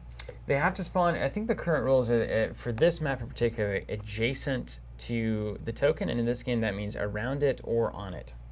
And we got 2 of them, right? I think you can technically do that. Let's do that. That may have changed. They'll let us know. Okay.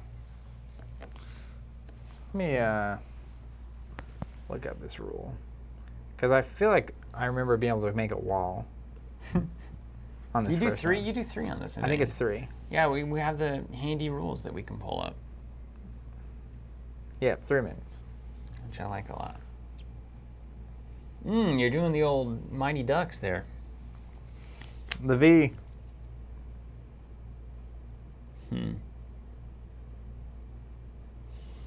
So why would I do things a certain way versus other ways? Always the question. Isn't it? Okay. I'm an old school player, you know. Old school, like an old fool.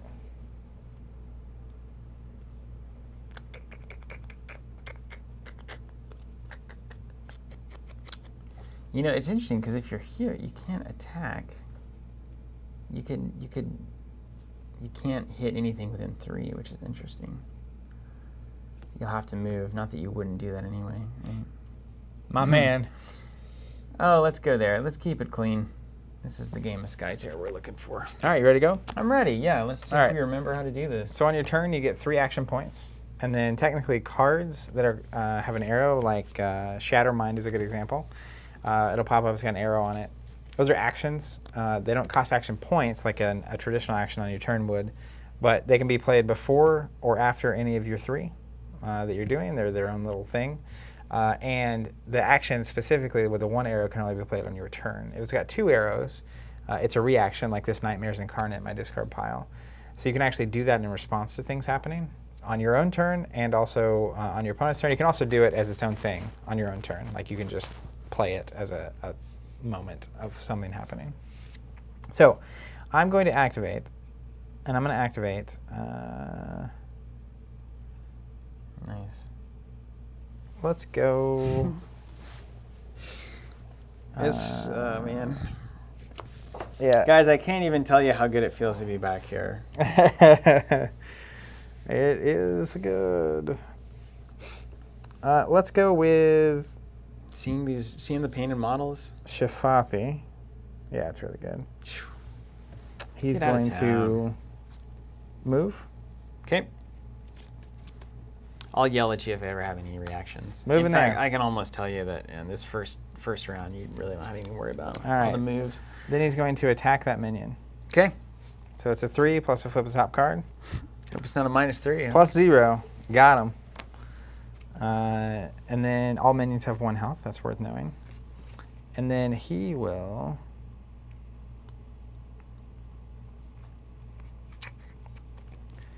skirmish. Classic skirmish. There. Okay. Into cover. That's right. An absolute classic.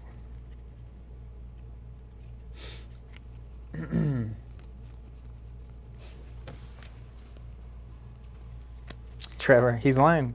His whole deck is reactions. He's baiting you.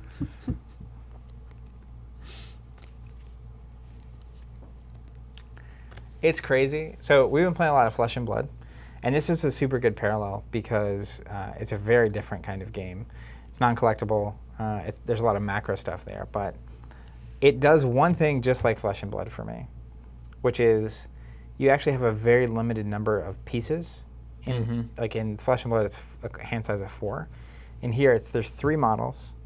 They can honestly only do so many things. They can move, attack, they can lead, and it's really not that much. And most of the cards you can only play, like at this point they all have 1 resource they can use because it's round 1. And so they can't play that much. That's right. So there's actually not that many options. But the complexity and nuance of each turn with a limited number of options is something both of those games just flex on. They just roll, don't they? Yeah. Okay, let's go with Akuti. Akuti. And let's see if I'm going to hit this -1. You know? You just got to live the life, don't you? Move, 1, 2, 3 into cover.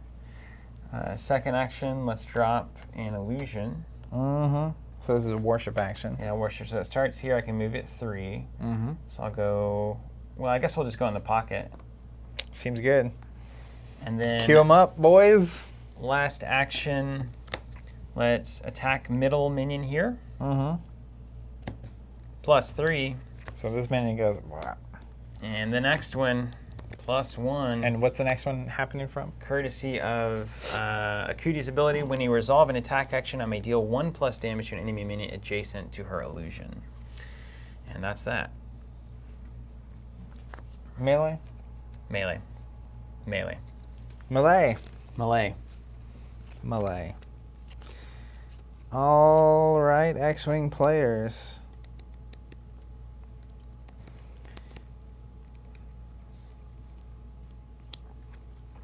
It's time to see if my theory works, isn't it? I think so. Let's go with Kichi. He's going to move. I am in cover. Yeah, he's going to skirmish. Okay. We're going to go 1, flip a card. 1 damage. Taking 1. I can see my illusion, so I have 1 armor, but it doesn't matter because you're a mage. Got John Cena. Can't see me. Then I can move again. 1 more space from that skirmish. I won't. I would love that. I won't. No. But I will go ahead and play a Shatter Mind with Kichi. So end of the stack. What's your attacks? 3+? Yep. Take 2. 3 damage. All right, and then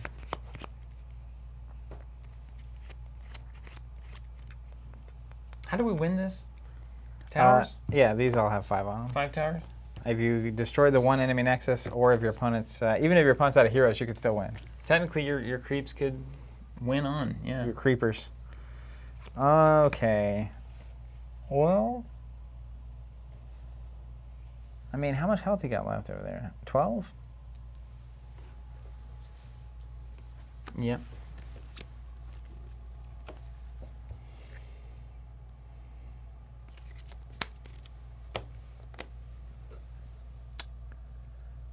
Yeah, we'll just shoot. All right. Declaring set attack. I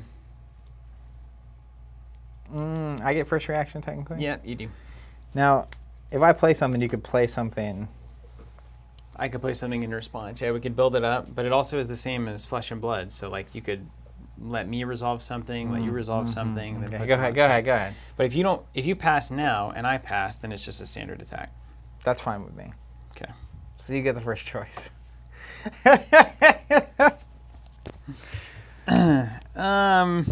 Yeah, Trevor, I totally agree. Saying the art on this board is just gorgeous. They did a really good job. I'm gonna play Testudo.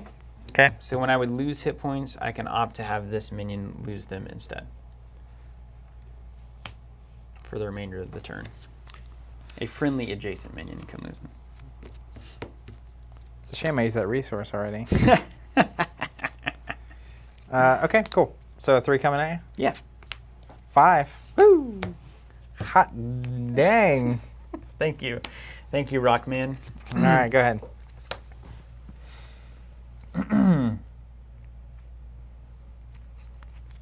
Okay. Oh, apparently they added a new victory condition where if you defeat all your enemy heroes on this, you win. Okay. There you go. I like that. Yeah, that makes sense. All right, let's start with Kanui. We're going to play Swiftness. Give a fast condition. Draw a card.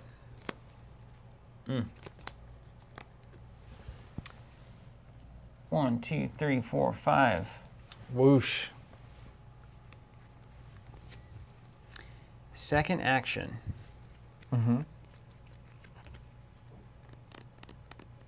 We're going to attack Shafati. What's your attack? Attack is a 3+. I haven't flipped any shoves yet, so there's 1 shove in the discard pile. I have 3 -1s in the deck. I'll be honest with you. Technically 2 minus. You're good. Get to swinging. All right, 3+ -1. Soul Taken swap. 2. My signature's pepper card. Doing work. Spice. Then I'll declare a skirmish. You got it. All right, 0+ to start. Take 1. Ooh. Ooh.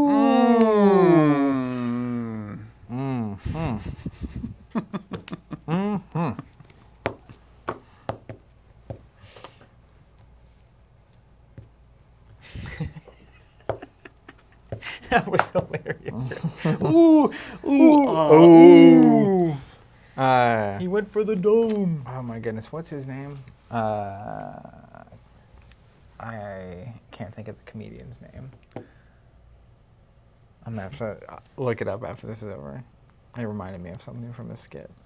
See you next time on Skytear when I remember my joke. Okay. Interesting. What's up, Ian? Also, how are you doing out there in the chat?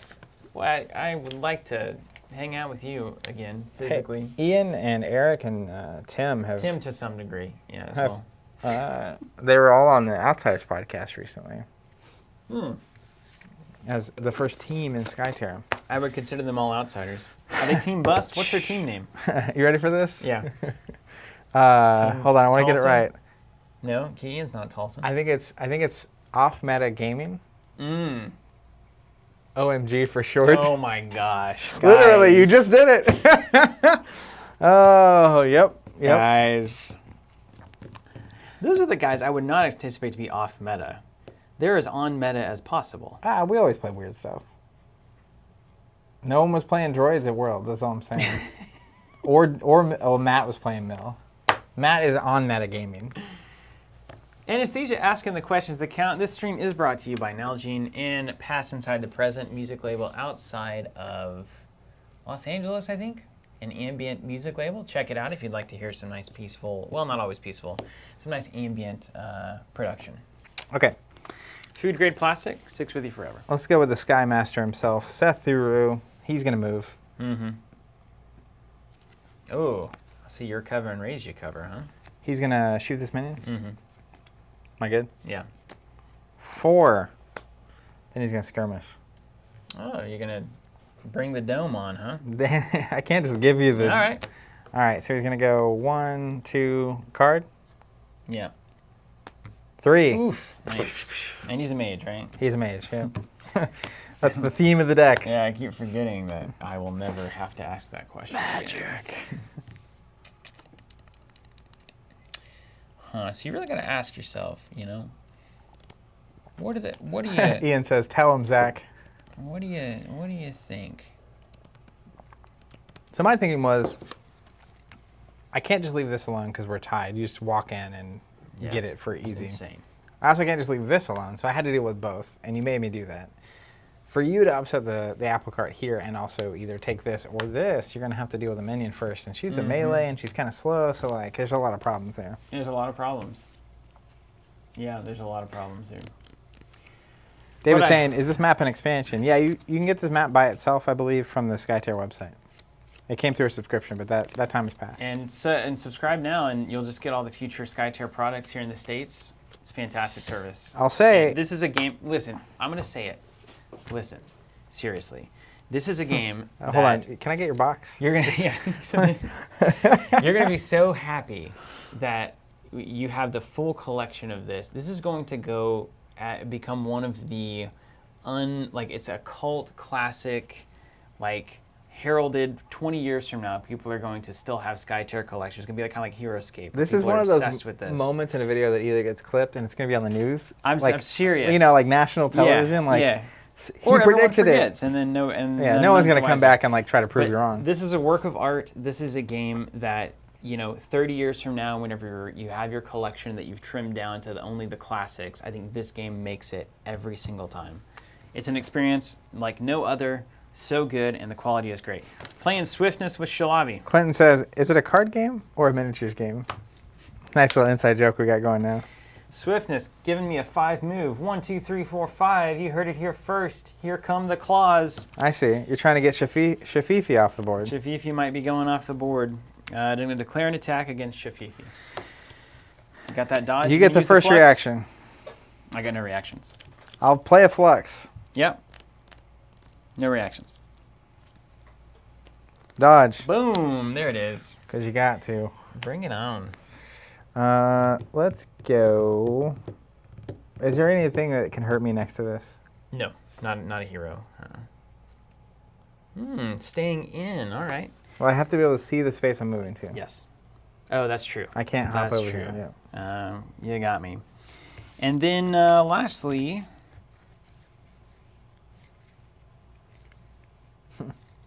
Ben Smith says they should put that on the website. You can even change the picture.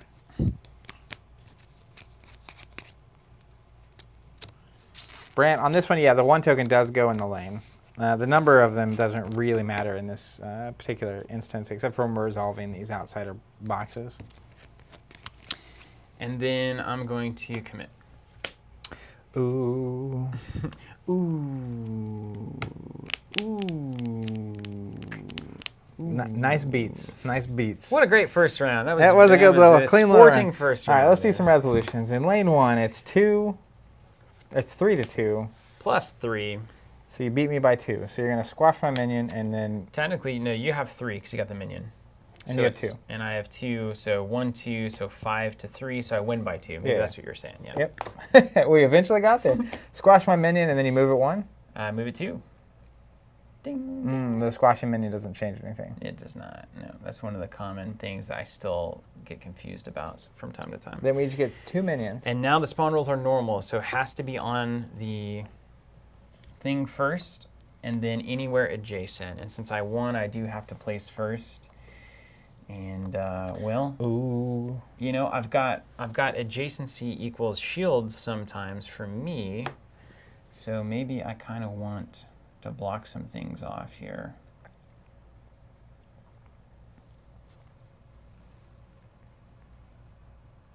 Sure. Let's put him there. I honestly don't know what I'm doing right now. This is a complete guess. I mean, having it next to your cat after you had that card that was good next to your thing makes me a little nervous for me. It should. I'm basically putting it here because you won this land, so you have to place first to just clog this up. Yeah. And make sure that I have open territory over here if I need it.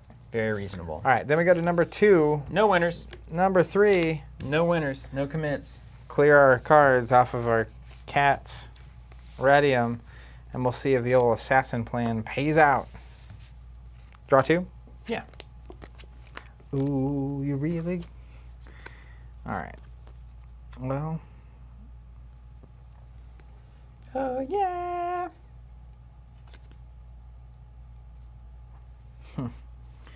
It's about to get wild. It is about to get wild. Don't you feel it? I do feel it.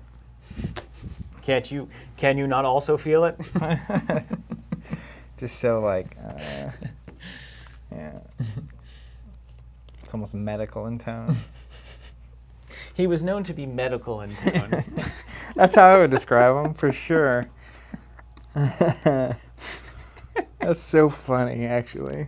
What's up, Ashen Marine? We're not doing Ashes Phoenix Born today. We actually see we were in the middle of the deck building process for Ashes, and it became obvious that there was going to be a lot of changes to some cards. Ashes Rise of the Phoenix Born I'm talking about. So we're going to hold off. And then we're going to take a break next week, and then we'll come back, and it'll be Rise of the Phoenix Born most every Wednesday from that point on. Tuesday, for anyone out there, we'll be doing kind of rotating Flesh and Blood, Skytear. The Tuesday-Wednesday slot will kind of rotate between Flesh and Blood, Skytear, Ashes Rise of the Phoenix Born. And then we'll stick to Monday, Marvel Mondays. We'll probably stick to Arkham on Fridays, throwbacks on Thursdays, and we'll keep going. It's great. You guys are supporting us, and everything's great for us, so we have no reason to stop streaming as much as we can. That's right. So we'll keep doing it. And Thank you, everyone. We This aren't is streaming amazing. next week, by the way. No we're taking stream some next time off. week. Yeah, we're taking a extended Labor Day week. What do you have that moves me or you? Shove. Blue or yellow? Blue. And Doesn't it matter. They pushes can all someone a cast it. space? It pushes a space. There's also... And it costs you how many? Costs you 2, and there's also the Time Warp that moves me 1, and I can go through walls and stuff with that. And also a 2/1. Those are the the blue and yellow moves. So I declare Bankruptcy. I'm gonna go with Shafathi. Okay. First thing I'm gonna do before I even take an action point. I'm gonna play Doom Nice. with Shafathi on Akuti. Right? Because you This can thing? spot me with... Yeah, because Kichi's playing spotter for me, so I can see you, and I'm gonna play Doom on you. That's interesting. That's very good. This is a good Skytear, right? Her? This is what I call good Skytear. David asking, when are you guys doing Rise of Red Skull? So it comes out this Friday. If you're a subscriber, you should be getting, your tracking should be updated at this point. It should be arriving on Friday if you're in the States, most likely, or Saturday, maybe Monday. USPS is kind of crazy right now. But we're taking next week off, and part of that is good timing for Champions because we want to make sure people have a chance to play this first couple scenarios before we start streaming, because spoilers might matter in a campaign setting.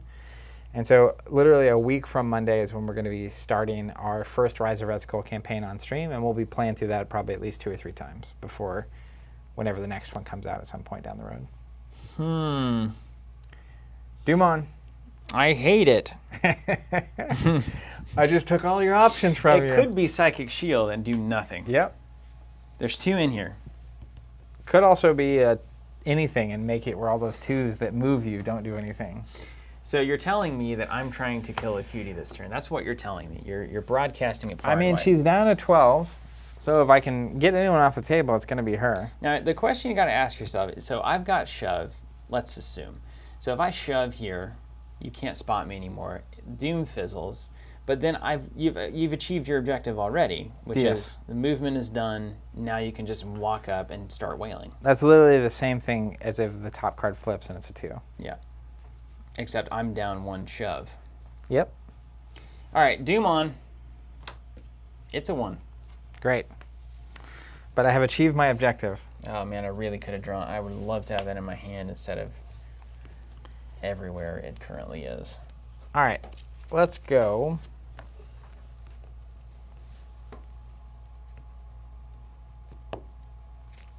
Yeah, Blake, we saw that new Ashes article. Looks awesome. The changes are so good.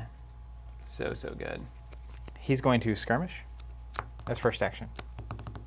Yeah, you're good. You're He's good. going to go boop, boop. Mm-hmm. Flip on. 1. Take 1.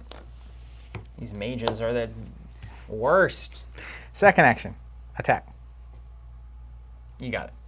3 plus 0. That was good. That's fortunate. Then I'll play Burning Rage. Mmm. There's that exhaustion. Actually, it won't work, because by the time that resolves, you get the immediate next opportunity. So there won't be a window for me to remove that once it's applied, unless you do anything other than use it, which is possible. Have you attacked yet? Yes, that was the 3 you just took. Oh, right on. Okay, it's good. Wait, you don't have the mana. Oh, I thought we were in round 3. I'm gonna do this. He played Doom. Okay, yeah, because it's a reaction. Yeah. You can spin it, yeah. That's fair. So then I'm frenzying. Frenzy on. All right, so frenzy, and then I'll use my last action to attack. Yeah. 3 + 0. All right. Don't you love those plus zeros? Already the deck building is going on. It's actually, I'm never adding anything but a +2 into this deck. Never again. I hate this. All right, you're up.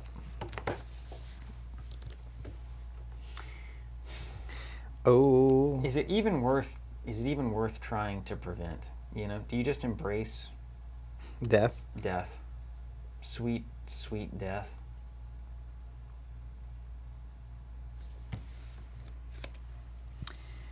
Oh, probably. Oh, wait. The frenzy attack doesn't take an action anymore. That's right. So I still have an action. You still have an action. That's right. Beautiful. Man, that's so much better. That's so much better. He was the one you were hitting on, right? Excuse me. Pardon? Pardon? Yeah. I did one swing with a fan for 2. It was not an impressive swing.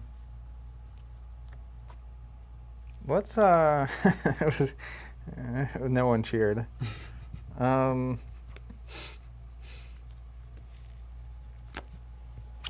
on. You don't want that bear. Dat bear?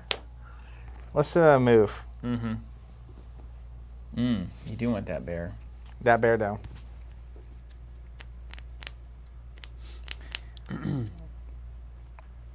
Oh. All right, a cutie. Jeremy, frenzy is love, frenzy is life. Here's a question. Mm-hmm. If I defeat a cootie, Mm-hmm. you obviously get to bring in a Strida. Mm-hmm. Is she Unexhausted. no matter what No is matter going what. on? Yeah. So be careful.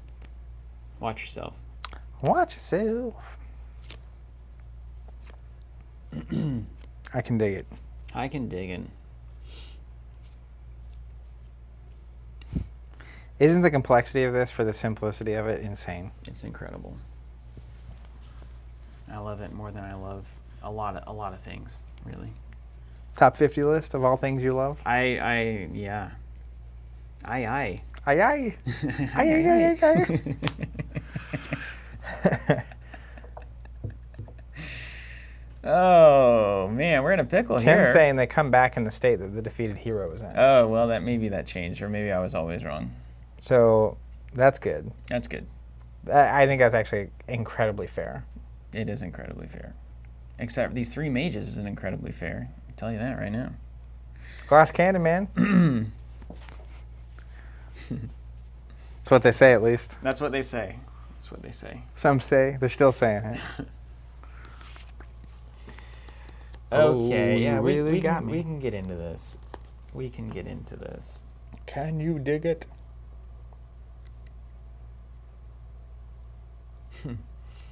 All right. I like this. Okay, so let's go.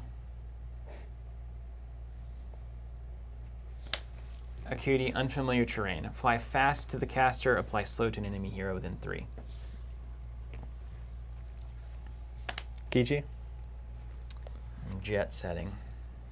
you get That's one of right. these bunnies. Thank you. I'm going to attack you, Kichi. First action. You get first reaction. Nothing. I'll pass. Okay, 2+. Take 3. Second action, going to declare a move. You got it. 1, 2, 3, 4, 5. Party time. Excellent. And then last action, you really got to ask yourself, how you feeling, you know? Do you feel lucky? How you feeling here?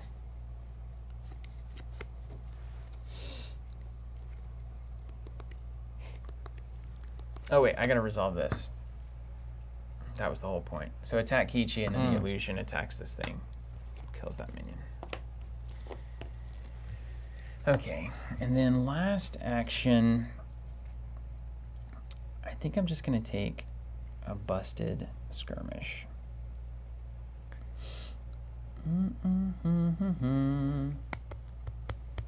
I may as well just try to pump some damage through. Or I could put a card under and hope that I don't die. To Sathuru, very unlikely. It's very, very unlikely. Now that you've activated it, I would say it's extremely unlikely. Yeah. How do I make this? Yeah, because you can't shove them enough. I can't shove him enough. There's not enough shoves in the world for this moment.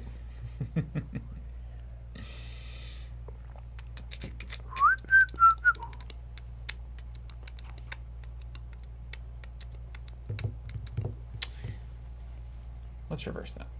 Flip, drop, and reverse it? Yeah. That wasn't working like I was. I forgot I can't shove through this line.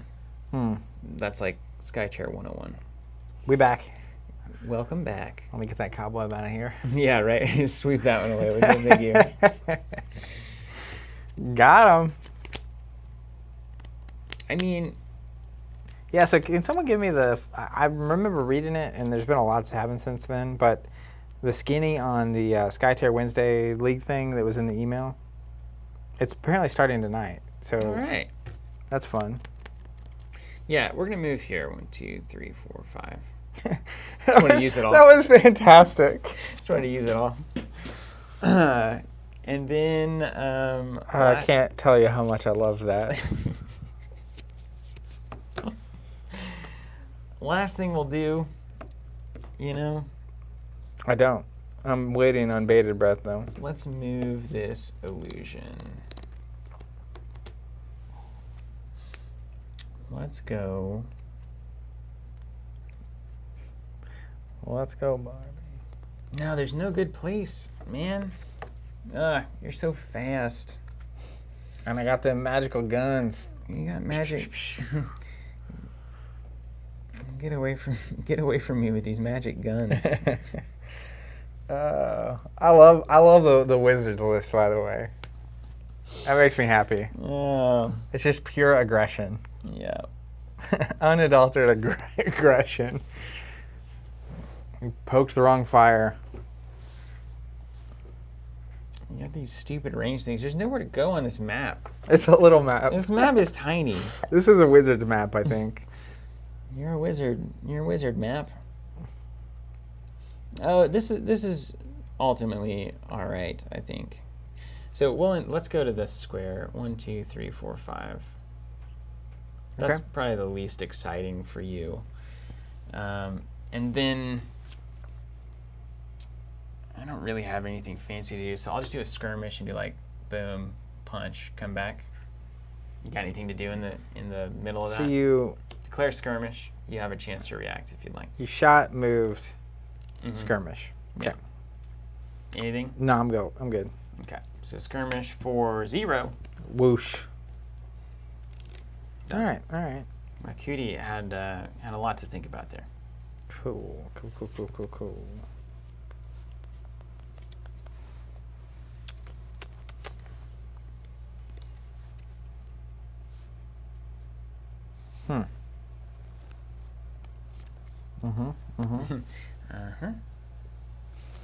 Well,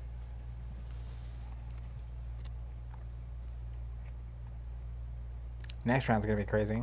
Yep. Cool. You mean all those 3s in your hand? No. That's what I'm looking at. What are you talking about? Oh, right, the top of the deck. Right. that was slipping my mind Lead from too. top? Yeah. Yeah. It's like, of course. That's a real thing. It's the whole thing. Oh, that's what you could have done there. Yeah, it's fine. Then you would apply some real pressure to me. It would have been a 3 too. How about that? It would have been interesting. Yeah. Funny. The thing is, I don't really need to win by much. Let's go with Sathiru. Yeah. He's gonna move. You got it. He's going to attack. You got it. Flip poorly, would you? 5 damage. Did it. Get my 2 cards. Thank you very much. Woo! Attacked. Now I gotta think about this. Hot diggity dog. Yeah, this seems good. Move attack. Let's skirmish. You got it. Here. Flip. 1 damage. 1 to the cat. And then You can keep moving or done? I'm gonna play though. Do I play it? Do I save it? Play it or save I haven't it. worshipped yet, so that's a thing. Let's just do this. I'm gonna play a Shatter Mind. Okay. So 3 more damage. Well, I'll play a Shatter Mind. Yeah. You can try to do something if you want. Yeah. Might try. Yeah, I'll shove. It's a fine time for it. I'm going to try to shove you. All right, let's go ahead and quick shot. Okay. You're good. All right, so a quick shot here. Gone. Shove you out. Here. No. Or here. There. Yeah. Shatter Mind resolves and fizzles. That's right. And your turn. Okay. So, Shalavi, it's time for you to have an exciting moment here.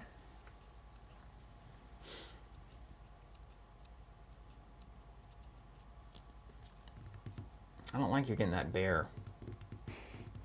Maybe you won't. You know, maybe you won't. What's the theory at?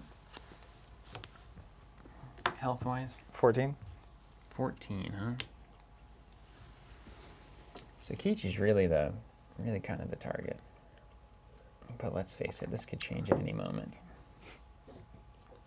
What you talking about? Did you draw 2 from killing me? Yeah. Yeah.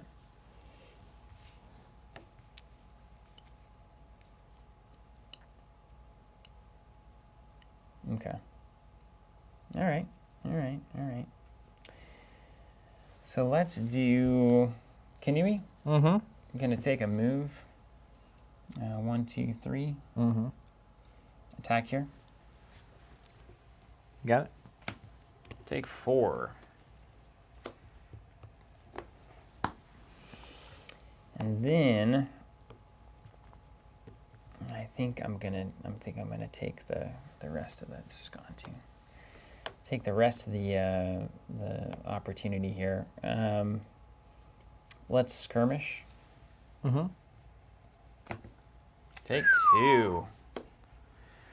And back in the Dome. Yeah.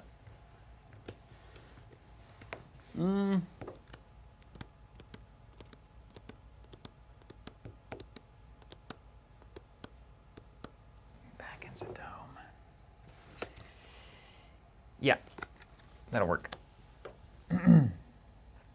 Over to you. Oh, I did the thing I do again.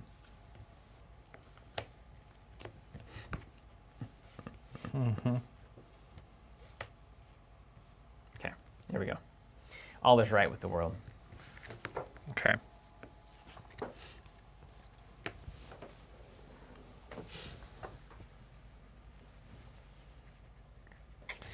Kichi, Yep, Kichi. first thing I'm going to do is play Clear Mind.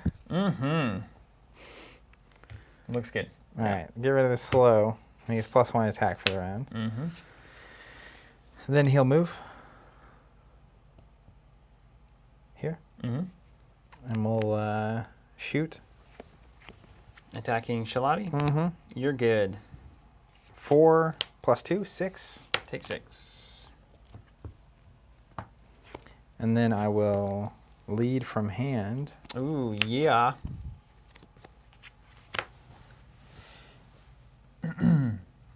Okay.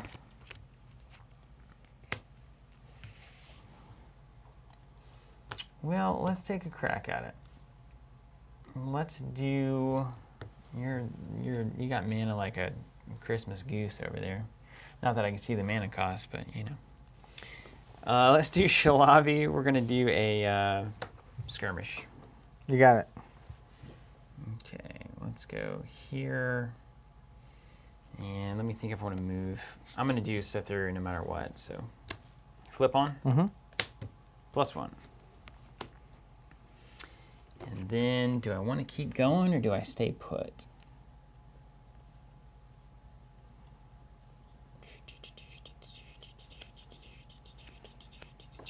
I'll stay put right there.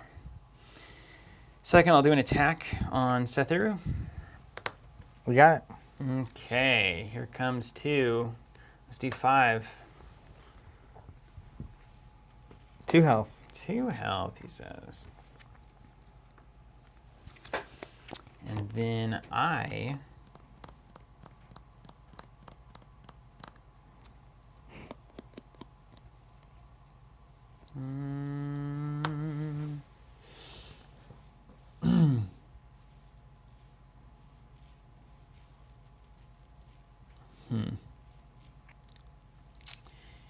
Yeah, let's do that. I'm going to... No, I can't let you win by 5. That's crazy. All right, I got to roll in.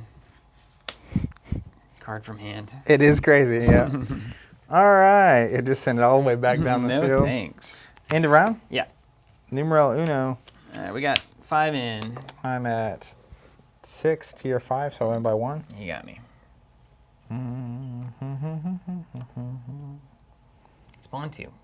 I do not want a Strida anywhere near this business.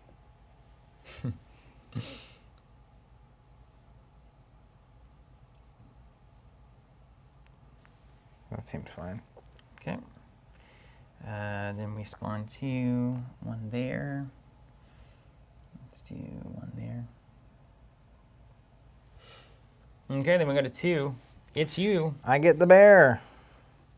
Place Terror of the Endless Night in a cover hex. And he can do all kinds of things. Real good things. Really good things.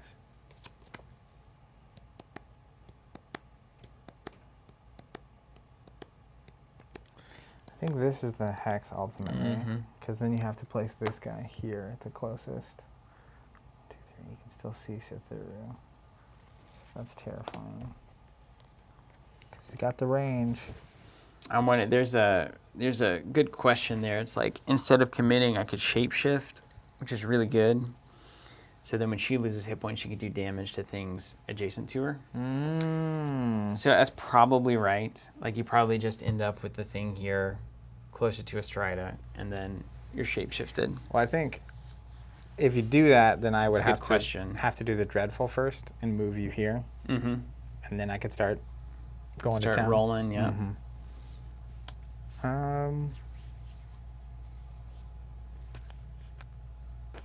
But now it's Wayland time. Whale on. Wayland.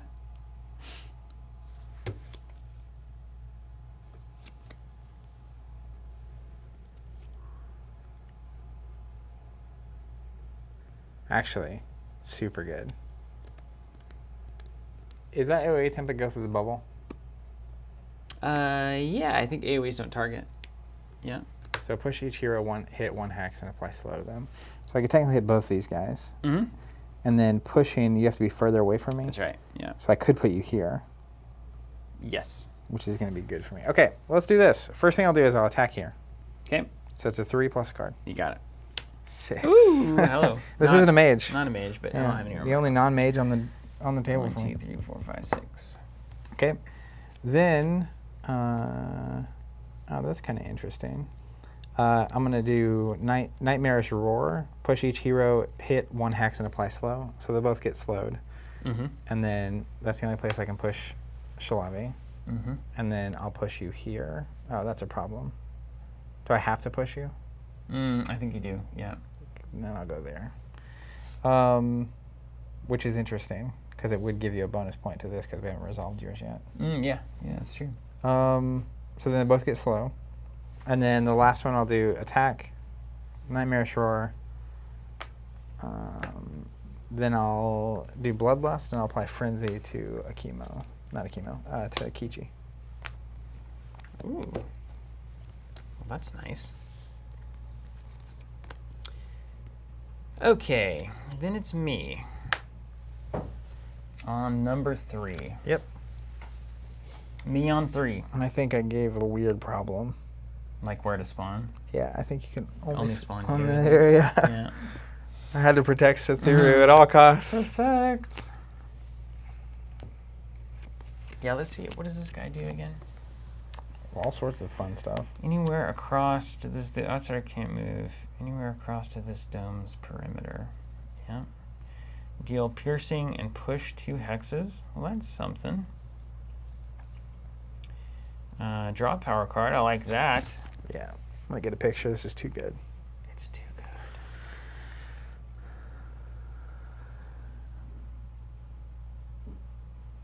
good. Okay, so he's got to go. You do your thing. He can't go here. He can't go here. He's got to go here. Just hanging out with my girl Kanui. Yep. She's doing great. Okay, then we've got some things. I know I'm going to do the one thing. I know I'm going to do another thing. 1, 2, 1, 2, 3. Let me make sure I understand this.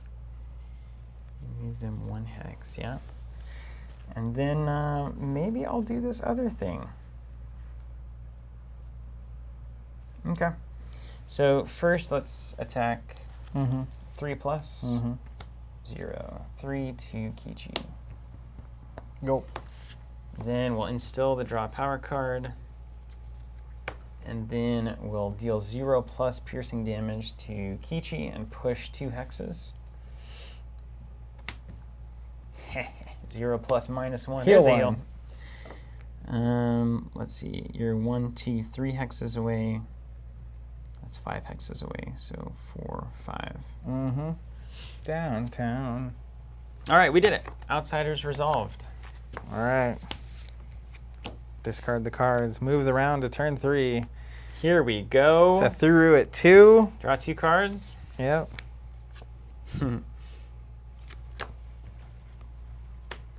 Still got 1 card left. What? I'm gonna go ahead and shuffle this and get it ready. Hmm. You got the first activation.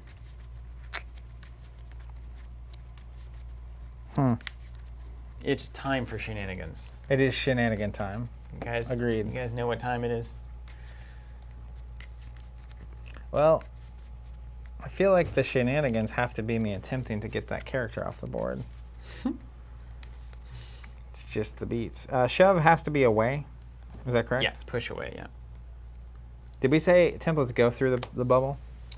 Templates always go through the bubble, yeah. As long as you're not targeting, you can just lay a template down. Take a guess. I think she's through there. You were right.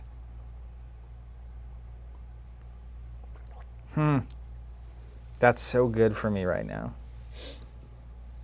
Did I mention that? I haven't talked about it yet. Oh, how wonderful. How sweet And you don't have to is. target either, No. unless you're targeting a hex. Yeah. Okay, let me do the math on this.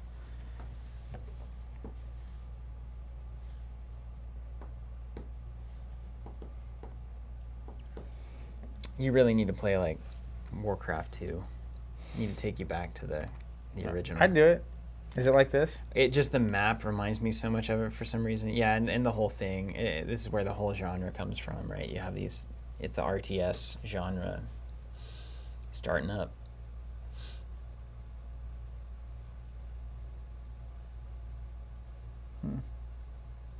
This is a game of cover hexes, really.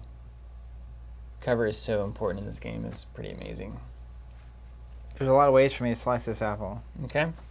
Have you seen the way that it removes the core and slices it all at the same time? I use that every day. Apple slices It's not surprising at all. are really actually, good. Yeah. Okay. Well, you've got what left? 3, 4, 5. You also have those Healy cards. I got some nerds. You haven't seen one yet, but you can look through here. How many got over there? 1, 2, 3. So I do not have one of those. Okay, great. Good to know. Anything else you'd like to know before you continue? Well, so let's just. I'm gonna lay it out. Okay. Because I feel like this is where games can go sideways for people. The main thing that I have that I'm looking at using is called Dragon Punch. Had a feeling. Which After is those questions. 3-cost Dragon Punch. It's an AoE template of 5 spaces. Caster's attack actions don't require a target and hit all enemies in the AoE instead.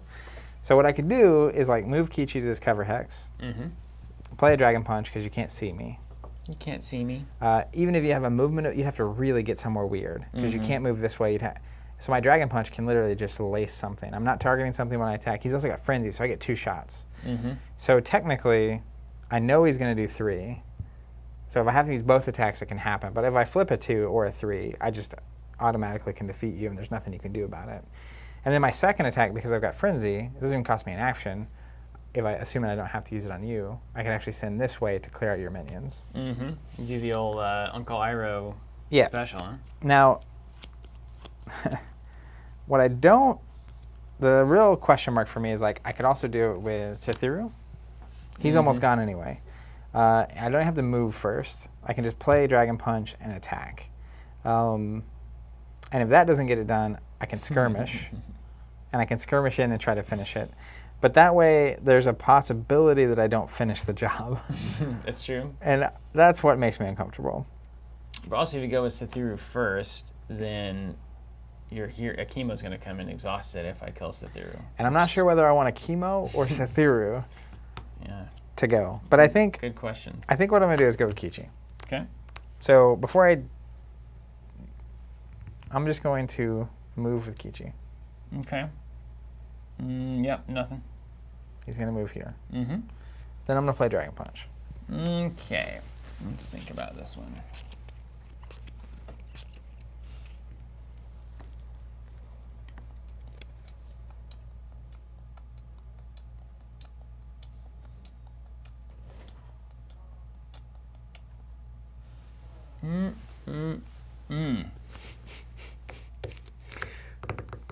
I do like this little one-lane map. It's a good one. You just get and go.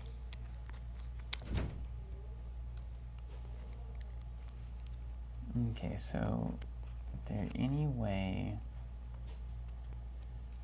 Yeah, okay.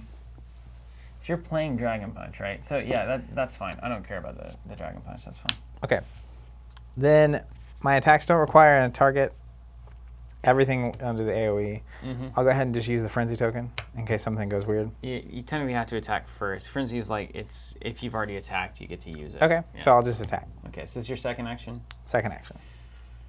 Okay, so let's see. That. All right, so we're going to string together a very strange series of things in the way that you are going to just love, I'm sure. Great. Okay, so first, not Shalavi. I don't suppose it matters. We'll have Kanui is going to cast Chasm. Okay. No, Shalavi is going to cast Chasm. Okay. So Chasm says, target a hex within 2, push each hero adjacent to it 1 hex away from it. Okay. So I'm going to target this hex whenever I play that card. Okay. Any response? No response? Nope. All right. So it happens. Push goes here and here. Yep. Then Kanui is going to cast Chasm.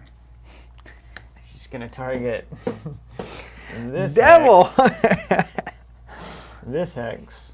I was just trying to attack. Not this hex. This hex is fine. And move here. Okay. And so that, as far as I know, you still have a skirmish. You could hit a 5? So I have a skirmish, and then I would get the free attack with this thing, right? Yeah. You would get the free dragon punch. So let's think about this. Now, I'm going to tell you something, because I think it's super clean. Mm-hmm. If on the shove or on this thing you'd moved here, I can't hit you right now. That's actually very relevant. Yeah. So you don't have to play the second chasm yet. That's right.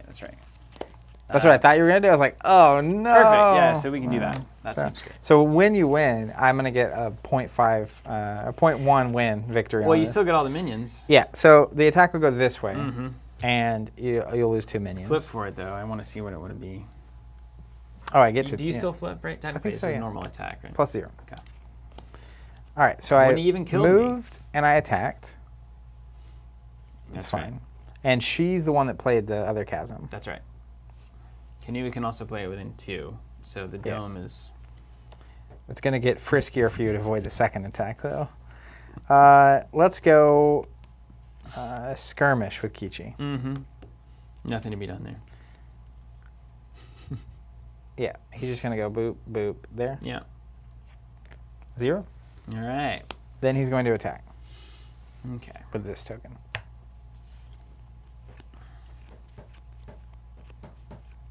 What's the chance you flip a +2 or better? I can tell you. Can you? I would really love to not waste this chasm right now.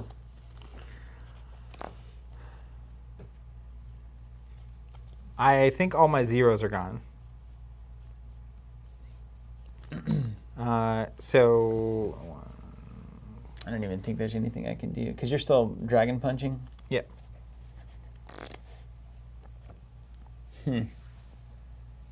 Well, good luck, bears. Here we go, right? Dang. Dragon Punch Frenzy is good. Andrew says, when's the single map coming out? Also, an off-topic, got my Flesh and Blood boxes today, and a day early. That's awesome.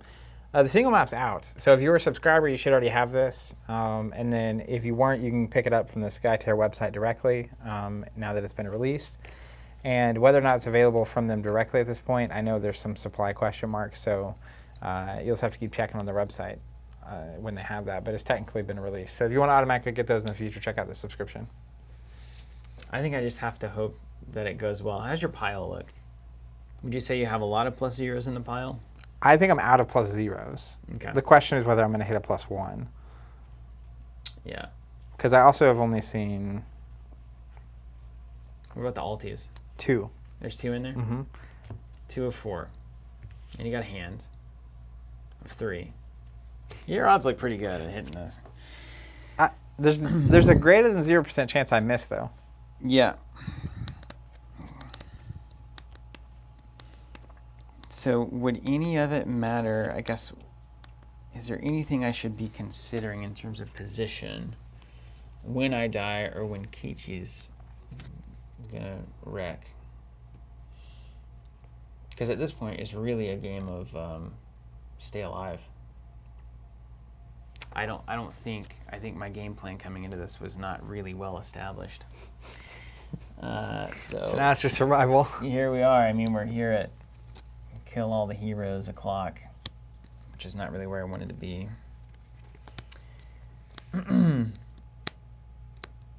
What happens here? What happens, you know? Yep. I forgot how good this is. It's super good. Man, Dragon Punch is annoying. Again, what this game is accomplishing with what you're presented with is insane. Yeah. The actual number of options that, and it's not complex to like understand how it would work, but you're literally trying to figure out which is mathematically or like which strategically is the best choice for you. Mm-hmm. Unbelievable. Okay, I just have to take that, I think. I don't think there's anything I can do about that. You ready? Yeah. Give me that. I'm not going to look Give me until that it one. flips. Oh, yeah. That's Plus a big, 3. That's a big boy. All right, then I get to draw 2 and shuffle back up. I was slow and it was already used anyway. Okay, so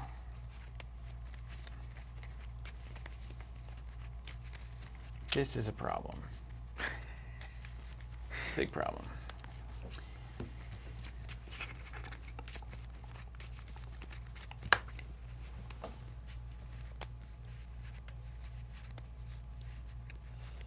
All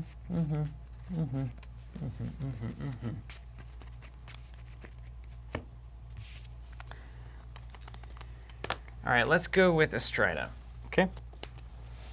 We're going to go. Some water to quell my fire.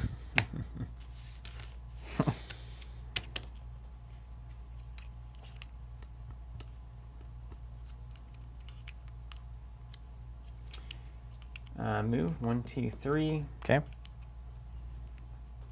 Skirmish. 1, 2. Take 1. Shafati. Did we take? Yeah, we took Estrida's off. No, there she is. Or Shalavi's.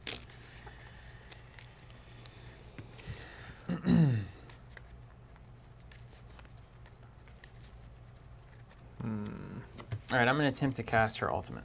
Exhaust Shafati. Hope you don't have a dodge. I have to be able to see the spot I'm moving to. Oh, that's right. It exhausts him. Mm-hmm.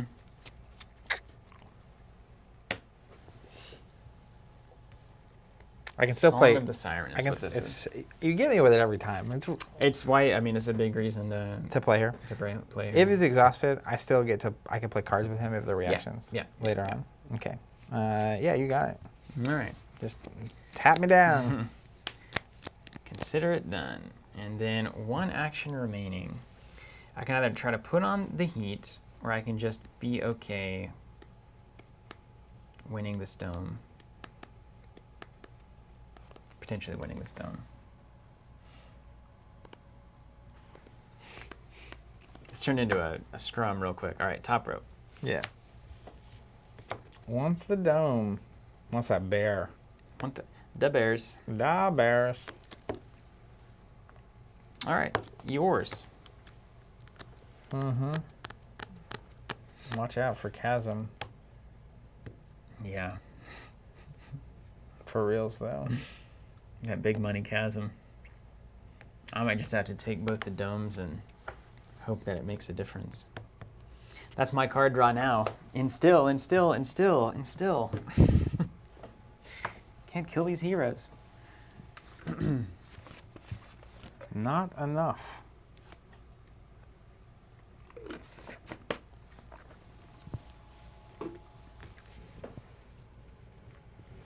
We're still at 4-2. I need to even this score real quick. 4 heroes? Yeah, it's a problem. Could potentially get Kichi and other guy pretty quick. But of course, Chemo's no slouch. He's not a slouch. He's not slouching around. Well, let's just play it cool. You know what I mean? I have a feeling, yes. Oh, I already shuffled those. I mean, that bear is going to do some work, though. Yeah. I can't get there, though. Not unless I make ludicrous decisions. Let's go with Sathiru. He's going to skirmish. Mm-hmm. Am I good? Mm-hmm. Going to go here, pop here, Mm-hmm. flip. 1. Take 1. And then, for my next trick, let's...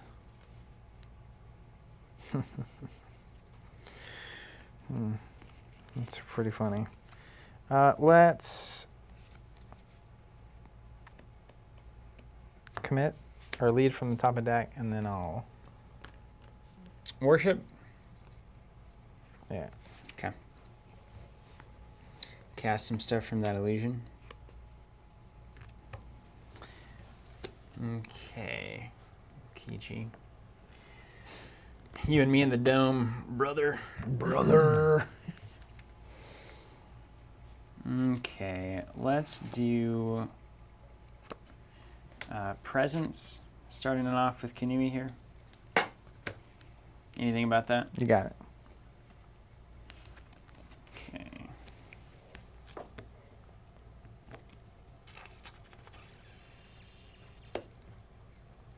And then I can, is it I think it's discard any you don't want with predict. You remember? I've got it on the card over here. Remember, it's discard or put on the bottom. It's an ability I do very seldom.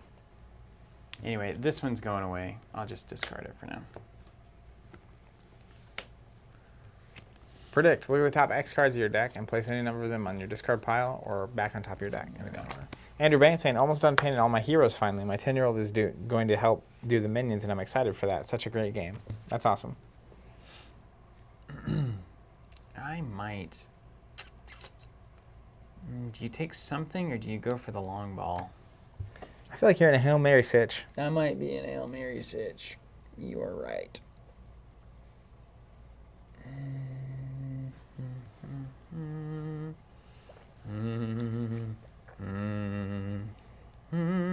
Now, technically, oh yeah, that's right. That's why this is so good. I will take what I can get here. Yeah. So this will actually maybe even it up in a nice way. So let's skirmish, swang. Yep. For one. Take one. Second action, let's attack. 3+. Mm-hmm. 3 plus 0. And then for my third action, you really got to ask yourself a question. How badly do you want to lose the middle? Not badly at all. It's about to get crazy. You're about to have a lot of minions. You're about to have a few problems on your hands. I could tie it for 2 or not. Do you have any, can you have any weird shenanigans? You're going to win by like 20. It's going to go all the way. He could go all the way. And there go 2 wind blasts, so that's a problem. I'm not seeing my AoEs. Ergo. Ergo, man. Ergo. Come on, Barbie, let's go party. You know, let's make it annoying for you. I'm gonna drop an illusion, and it's gonna make me untargetable. Well, with Dragon Punch, you know how I roll. No targets at all. All right, done. All right, I have a reaction. Okay. Let's play with Shafathi. Reeve. I like that. He's gonna go here and do 3 damage to Estrada. 3 straight up. Yep. I might have a thing. Well, let me make sure. Target that hex. Yeah. So that's 3 damage. What's that say? Place the caster during its 2 X's, then deal damage equal to the caster's. Okay, so you're doing 3 to me. I have 16. I don't care about no Nexus.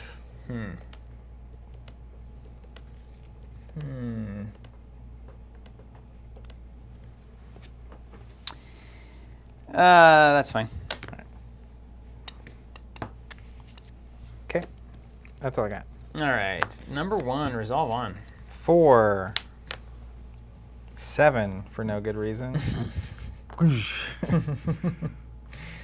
Collide. Spawn 2. They're knocking at the gates. Somebody please. All right, number 2. I got a 3. That's where guide would actually be really handy. Spawn the bear. Now everything's still exhausted, which is nice. So that would mean, well, you came over unexhausted even if you came in right now, so that's fine. That would be unfortunate. Okay. What's the bear get up to here? He comes out in the cover. In the cover of night. In the cover of night, doesn't he? 1 hex and apply slow to them. Place target here adjacent to night and apply disarm to them. Apply frenzy to target adjacent hero. And also just a big ol' 3 attack. Okay. So yeah, so let's attack You. Is that where you want him?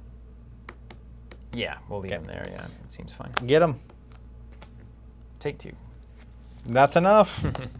Scythiru out. Great time for that shove, really. Akimo in. Draw 2. Okay.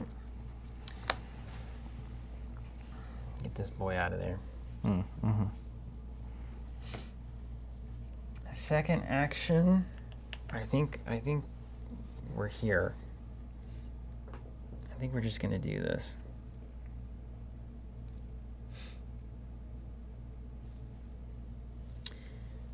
Let's Dreadful Majesty targeting Akimo. Place target hero adjacent and disarm them. Mistakes. Should have been here. And then got him. Do you want to put him there? That seems way smarter, I right? don't have a problem with that. Yeah. It's just dumb. I was like, well, it doesn't matter where I'm at.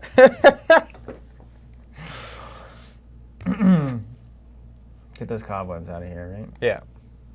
No, I'm not sure I was ever good enough to just see that anyway, but you decide.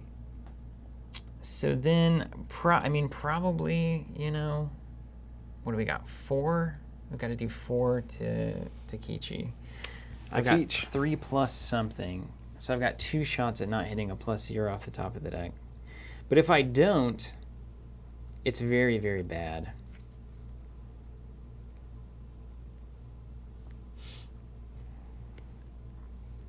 Man, I wish there was a way. Oh, I can just move, I suppose. But then I can't do damage to you. But gross. Why is this so bad? What's your secondary damage? Because you already attacked, right? Yeah, so I can skirmish, and then I can apply Frenzy to an adjacent friendly hero, target adjacent friendly hero, so I can't quite do that. Why are you so bad? Why are you so though? bad, Bear? I could also move next to Akimo and then disable him or slow him, which slow seems pretty good right now on him. But then I've got a crack at 4 damage here with the Outsider, and it's 3+, and then a skirmish 0+. And if I hit a 0 or -1 on both of those rolls, it's not good, because I need to get Kichi off the table right now. So like my other option is skirmish here, take a crack at Kichi to give me 3 cracks at it. But then if I succeed, like what do I do? Like what's the next action?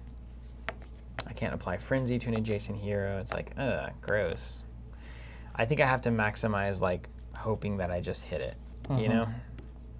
At a certain point. That's just the nature of the See game. it out there? So then let's go move 3. And then, I'm thinking slow is better than disarm here. As an Akimo player, would you rather be slowed or disarmed right now? Well, they're both really bad right now. Yeah. It think depends on the slow. power cards I draw. I think slow is right, yeah. Okay. Then second Outsider activation will spawn here, I guess. I could spawn here. That seems better. Big menacing Outsider stuff. All right, let's first action. Let's attack. I think there's nothing weird I can do. I've got a 0+. I've got 3 cracks at this. So attack Kichi. There it is. Hit for 4. He's gone. Back to evens. Second action with the Outsider. Draw a power card. And then I'm going to have to just pack it up, aren't I? Oh, I can do a skirmish, I guess. So we'll skirmish. We'll draw a power card. Oh, that was a +2. Bummer. And then we'll skirmish here. Take 1, Akimo. Take 1 down, pass it around. All right. Okay. Everything readies. This goes away. We draw our cards. And then, do you draw and then discard down to 6, right? Oh, man, I'm going to have so many decisions to make here. It's cool. I'll just hang out. This is crazy. Okay. Cards that are important. For winning. Anything that can take care of these minions.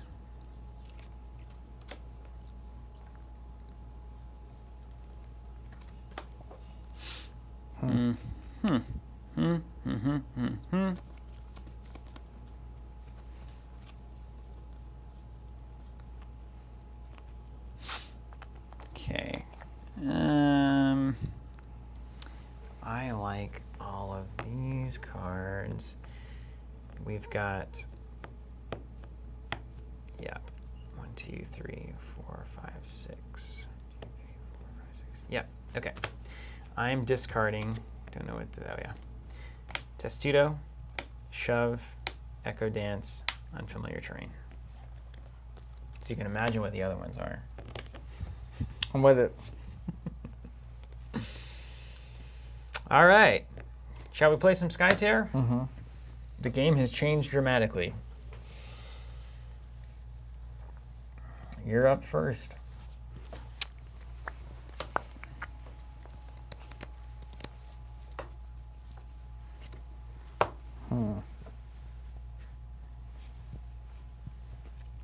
It's funny, we had, I think, forgotten how good this is. Not forgotten in like an actual way, but just when you haven't played it in a while. Yeah. It's good. It always hurts me.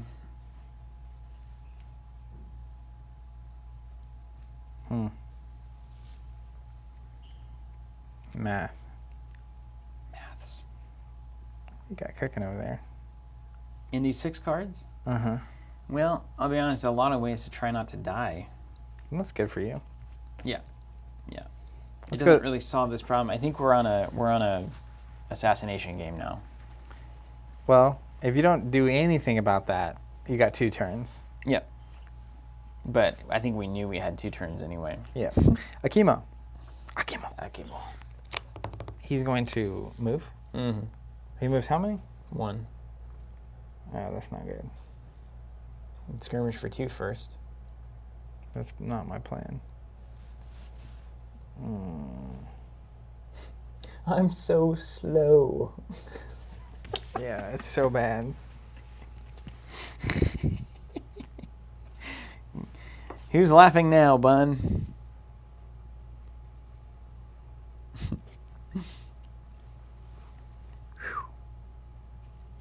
Okay, yeah, let's do move for 1.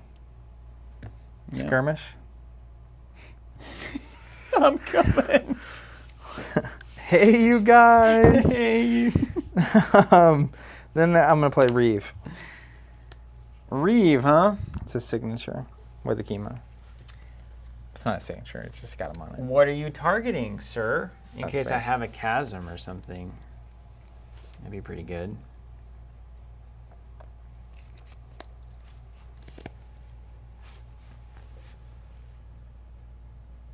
Just fizzle that right up. That seems like what I should do. It's definitely what I should do. Spawn a chasm.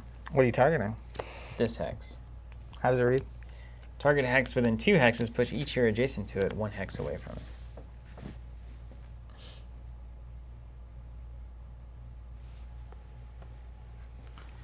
Shafathi is going to redirect. Ooh.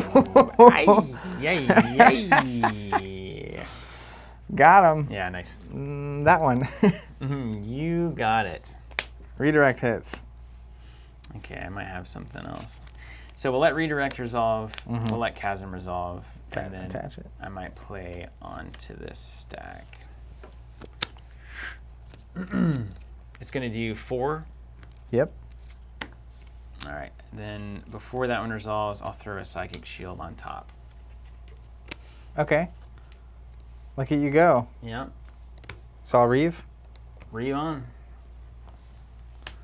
and then the damage won't matter. Reduce 4 by 5. Heal 1. Then I will attack.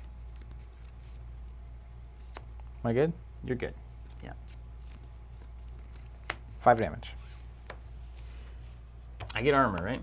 Yep. All right. Take 4. 1, 2, 3, 4. My chemo has gone. Okay. Shafathi. What are you up to? Do I even try to salvage this? You've got 2 mana left. So things that could happen, I could shapeshift, I could attack Shafathi, which is going to be a disarming ability. And then I could, run. 3 away. Slide away. I could skirmish out, and then I could shapeshift, and then I could hit a minion, create a minion to pull the strings on that one.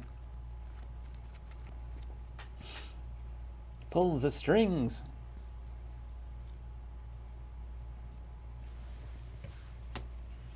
I could. I needed that chasm to hit. Yes, you did. Just put it right here. It's like, that's what I want. Yeah, you're just 'Cause hanging I out. also- You have 3 actions now, like where I can't do anything about it. I also really want to commit from top rope, probably. Yeah. Try to get some commitments in there. Now, you getting the bear is equally bad. It is bad. Bad news bears. Literally. Let's turn him back to you, just so you can remember how terrifying he is. Yes, thank you, thank you. He's a creepster. Very nice. But you also got to look at, so what does Kanui do?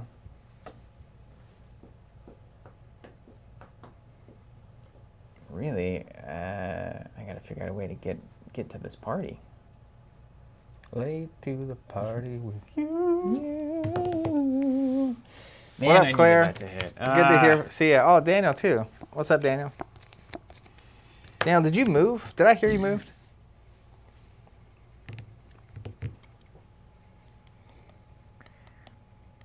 I do love this game, and this map is fun. He's a 3. 3 attack? Is that what you're asking? Mm-hmm. Yeah. Man, I want to be shapeshifted more than anything in my life right now. Being a mermaid is a good life to Right live. this second, I want to be a mermaid more than anything. Nice, Daniel. Well, you'll be missed. Claire says hi. Oh, hello, Claire. Okay. I think this is just, let's stay alive. You just gotta take it one play at a time right now. One play at a time. We're going to attack Setharu, straight up.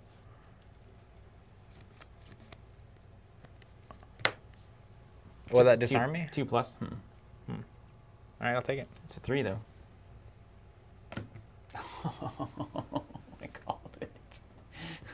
I love it when a plan comes together that has no business coming When my together. moxie actually pays out. All right, skirmish. Okay. Take I one. assume you're targeting Shafalka. Yep. Shafifi. And then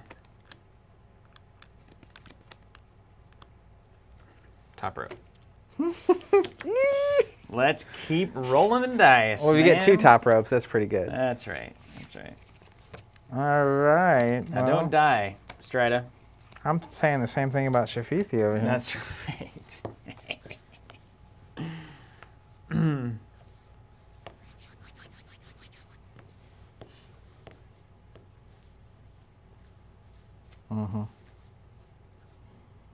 How many health you got left? 9? She has 9 health left. I gotta take it. Let's go with Shafithi. He's gonna skirmish. Got it. Let's try it. Don't hit it. 1. Okay. Don't need you hitting that 3 like I did. Then he's going to That's not fair. attack Estrada. You're at a 3. Most you can do is a 6. You don't have any +4s in there? No. Okay, I'll accept it. 4.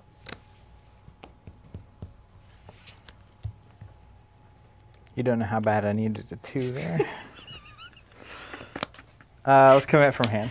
Oh, the old Shattermind says no. Yeah, just a 3 waiting, and it's like, okay, if the skirmish hits a 2 or that hits a 2. Yeah. Bummer. You played it off well. But them's the beats. Go ahead.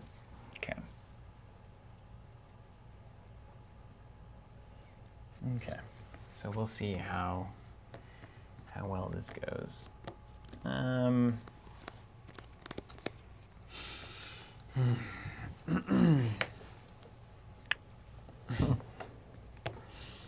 It's a good tango. That's so good. Oh my gosh. He's gonna move. Mm-hmm. 1, 2, 3. Mm-hmm. Skirmish. Mm-hmm. Anything I should think about here? Late to the party with you. Let's go here, and then we'll flip. Uh-huh. Take 1. Do I want to keep moving or not? Does this, do you go here? Do you go here? Does it matter? This feels better. Feels better, so I'm going to go with it. Then we're going to attack Shafathi 3+. Okay. Take 3. It's a very close game.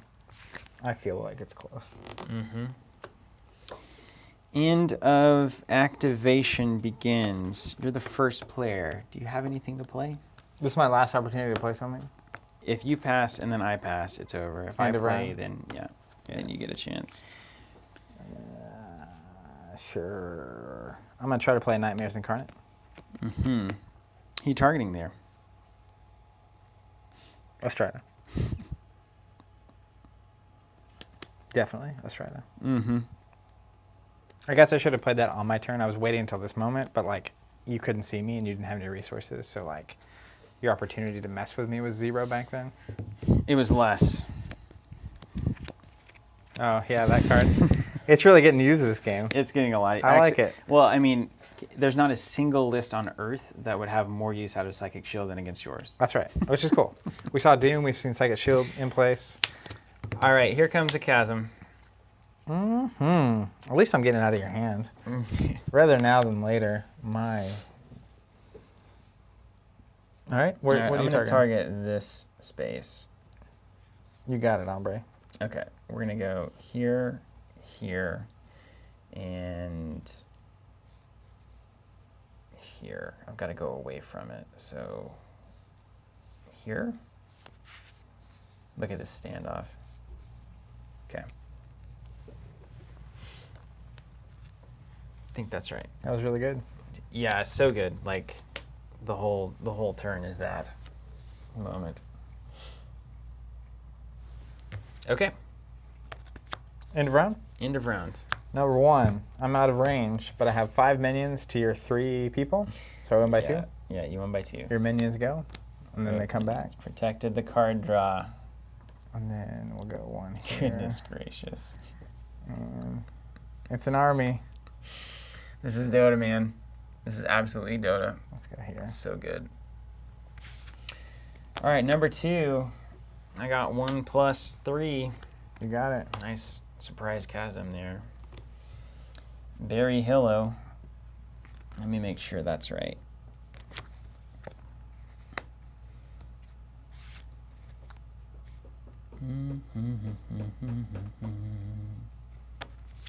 Yeah. That'll work. Let's attack Shafathi. Okay. 4. He did it. He's gone.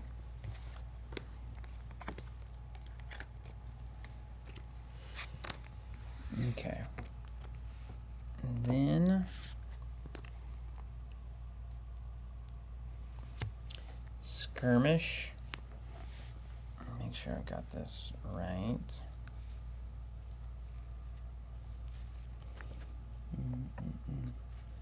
Skirmish here. Mm-hmm. Flip 0 + -1. Heal 1. Never gets old. It doesn't.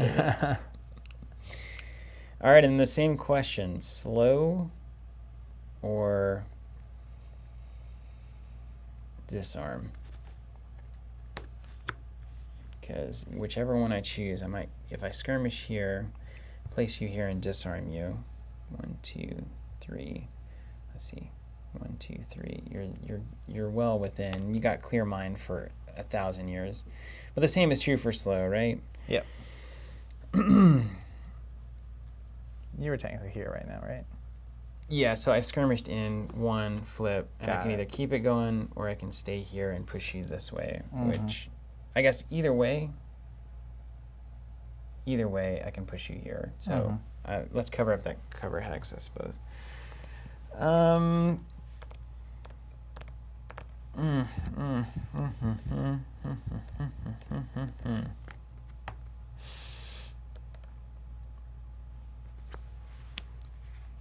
Let's do,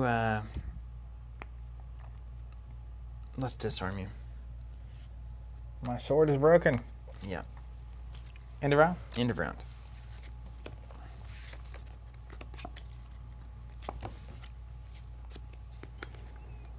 Okay, this has got to go 1, 2, 3, 4, 5, 6.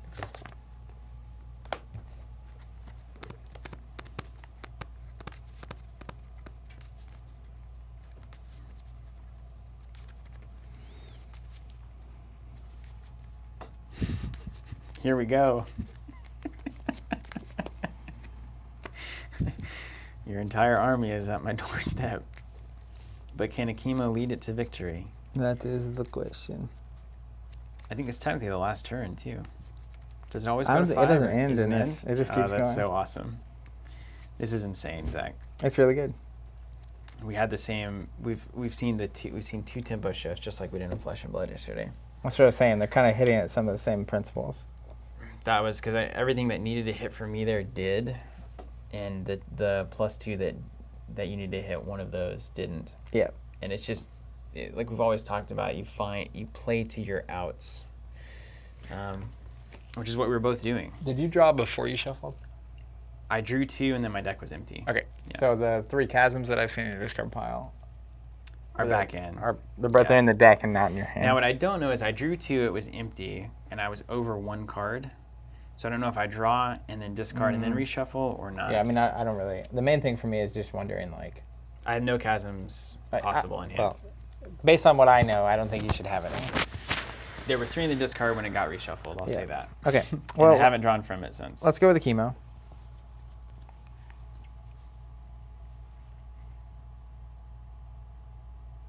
He's going to move.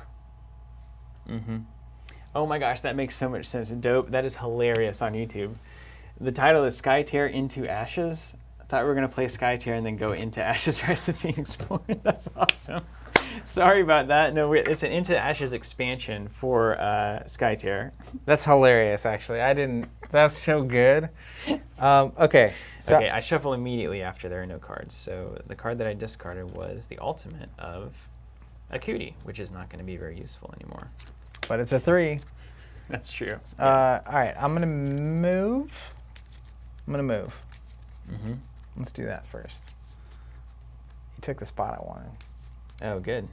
Move. I can't imagine you're not going to try to get to... Move. You must have a great turn planned out. So,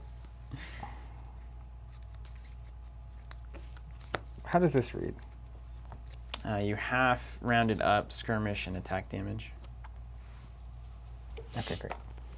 I'm going to put the heat on and make you deal with it. Deal on. I'm going to play Reeve. Mm-hmm.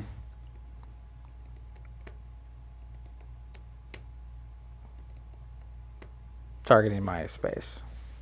Targeting your hex, your current hex, huh? We're here.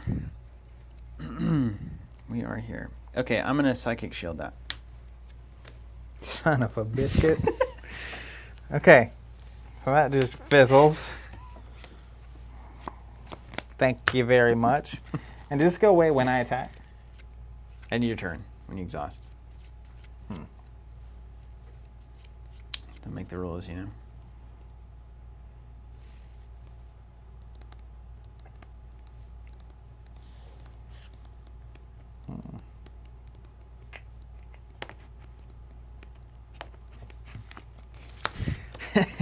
I'm going to go ahead and attack a Strider. So let's see. Before I do anything, I need to look at the math here. So you got 3, 6, 7 minions to my 2. So you would win by 5. You'd kill 2 minions and 3 towers, and we would go to the next. You draw 1. So I have 2 turns. That math keeps getting... Definitely after the next turn, yeah, it's real bad. It's irrecoverable. Unless I see a Wind Blast. All right, so now you're attacking me. Yep. You could actually do a lot of primo damage here. We've got 5 mana. Mm-hmm.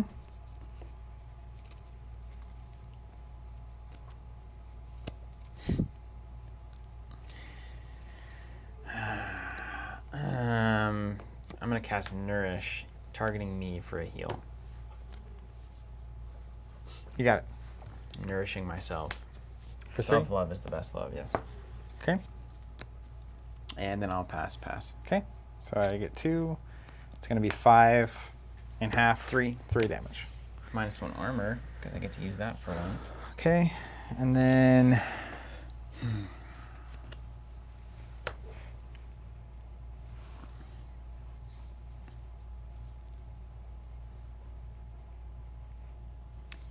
I'm only not realizing how good Kinui would be in a one-on-one end-of-game scenario where you can't attack her because of the illusion. I had not considered that. That makes me love her even more. Let's skirmish. Mm-hmm. Let's try to. Mm-hmm. 0. Half rounded up. And I'll go there. Okay. Your turn. My turn. So I can start to wail.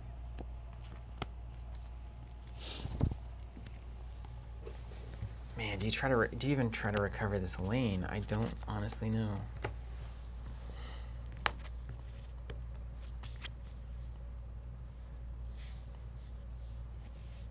I don't really know.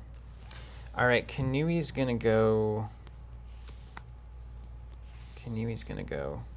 Are you gonna jump? You don't have any jumpy cards. That's the thing about red. You can't jump into the dome. Mm-mm. Okay, so let's do. I like that bear. You good? Kinui's gonna.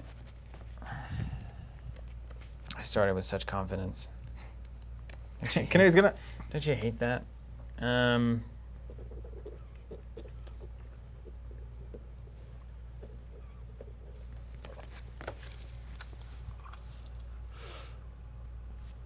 gonna attack Akimo to start. You got it. 3+. Oh, Zach. Sometimes the beats don't hit. 6. He's playing my snare drum over here. Oh my gosh. Oh, that was good for me. Okay, I think that explains what I'm supposed to do here. Nuclear says, hey, you guys going to do any more Marvel Crisis Protocol streams anytime soon? Addicted to that game. You're going to like the schedule 2 weeks from now. A lot. Mm-hmm. All right, let's skirmish. Mm-hmm. Oh my gosh. Oh my gosh, sweet prince. 3 It's a more. +3. Why not? I'd be absolutely furious if I were you. It's not like we've been playing for 3 hours or anything. And then push 1 under. Okay. Pass. Okay.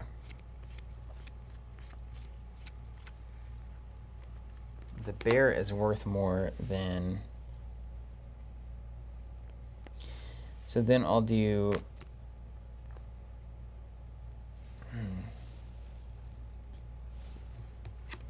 Make sure. Okay, then I'll do shapeshift. Then I'll do... So we'll shapeshift down. Then I'll do a skirmish target here. 0+1. And then I'll do attack Akimo. It will disarm because I'm shapeshifted. You got it. 2+0. End of round. Mm-hmm. I got shenanigans. I'm going to cast Shove with Kinui on Astrida. Okay. You got it. All right. Done. Lane 1, 8 to your 3 plus a card. That's right. Just a little less bad. Oh, great. So I win by 4. So 2 of these guys and 2 towers. Mm-hmm. And I get a card. That's right. I'm going to put these guys back where they came from. And then I get 2 more. Let's go here. And here. All right, Bear Man. Let's go. First action attack. I don't have any way to make these odds better, right? Seems all right to me. Yeah. 2. 2. Second. You know when I'm most dangerous? When you think I'm done. Ah. Man, oh man. My oh my.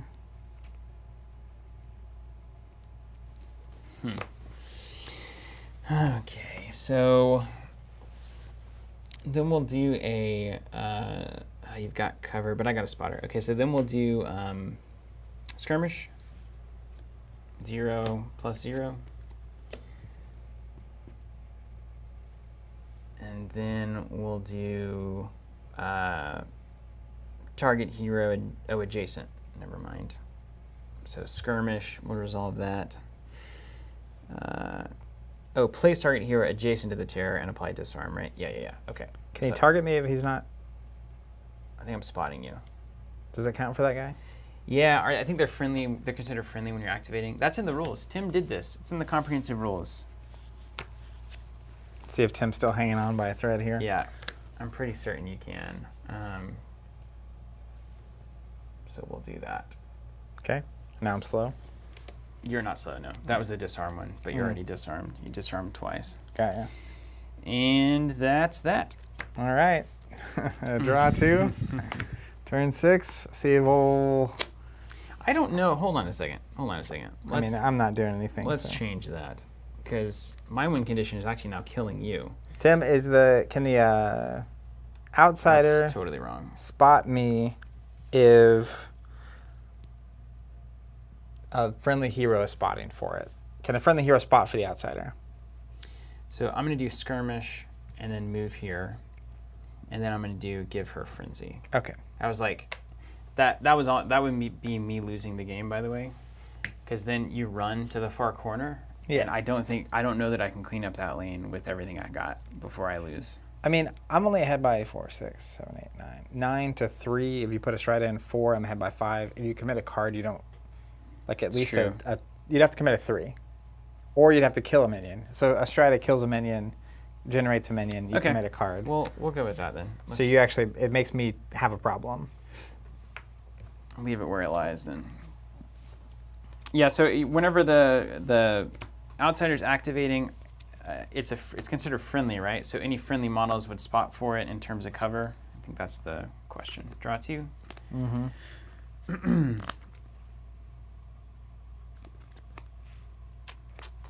Yeah, while you control the outsider, he's considered a friendly hero. Okay. Yeah, in Metroplex, we saw all of the new Ashen stuff. It looks amazing. Absolutely amazing. 1.5 stuff. Love I it. need to look something up. Uh-oh. I hate that. And it needs to be a secret. It's the only way I'm going to pull this off. I hate that. I hate that. What are you doing?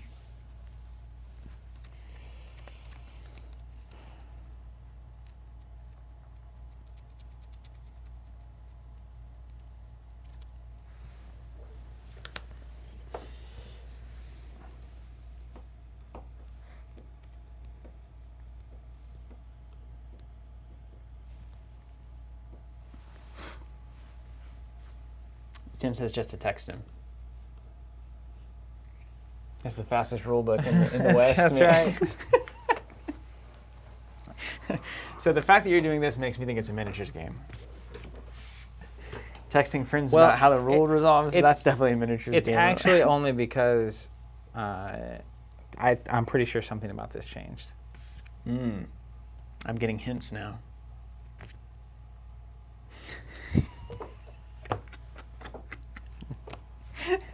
You gonna play Twist Allegiance? No. Surprise Twist Allegiance?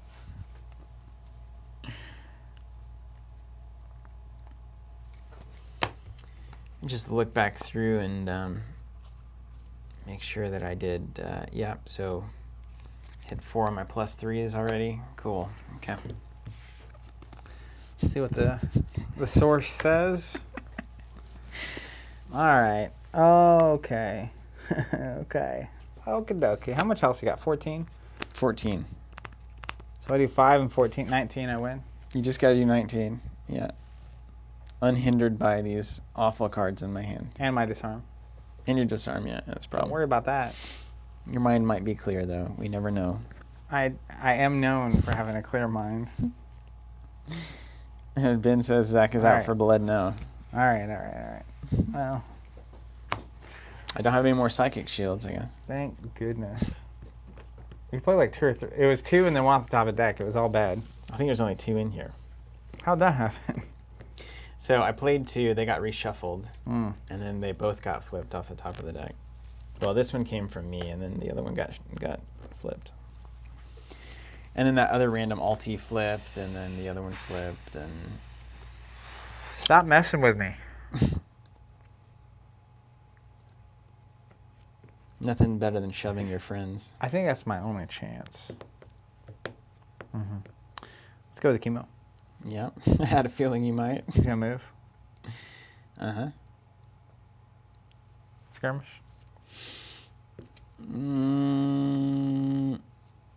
Yep.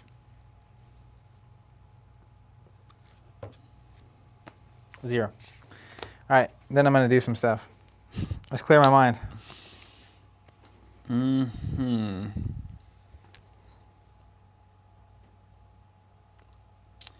Huh. Remove a condition from the caster. Okay. Well, that's not good. That's fine. Yep, you got it. Attack. I'm at 5. I could go to 6, 7, 8 with a nourish. And you got a 5. We could flip a +3 and kill me anyway.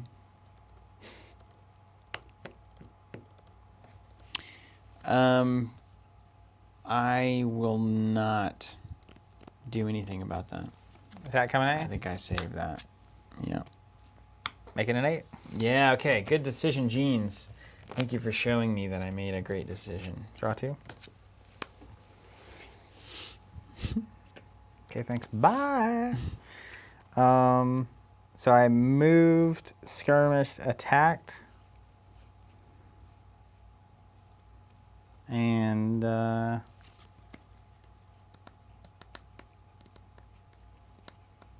why not? Lead. Mm-hmm. The Bears. Boy, this gets weird now. Any dodges in your discard pile? How many Reeves? How many dodges? Just give it to me. 1 dodge, 1 reeve. 2 dodge, 2 reeve. 3 dodge, 3 Reeve. Come on. 3 reeve. 3 dodge. You got 1 dodge? 1 dodge left. It's either here or here. So the odds are actually higher of it being in your hand. Oh my gosh, what a problem. Let's just say I may have been going fishing over here. Mermaid out in the waters. Maybe some dodges I'm looking to dig for. I can't wait to tell you what happened.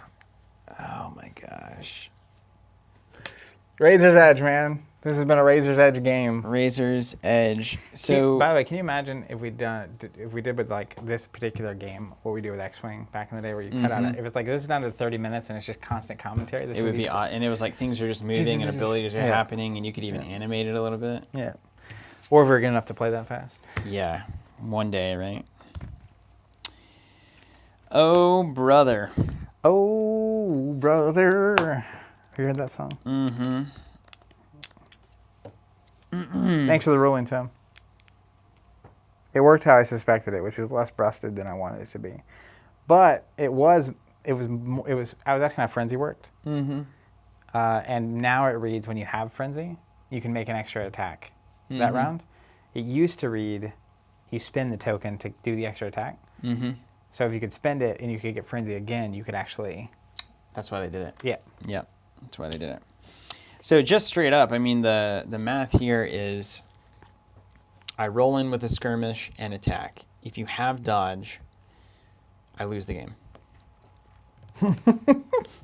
Or if you hit a 3 from the top rope, I lose. Well, I can't even imagine my luck being that good. Well, we have to recognize, too, you put Psychic Shields in. Those are extra 3s. Yeah, but they're all gone. They're all out. How many 3s are in that discard pile? 2 ultimates are in the discard pile. 1 chasm. No, there's 2 there's officially 2 3s plus 3s left in the deck.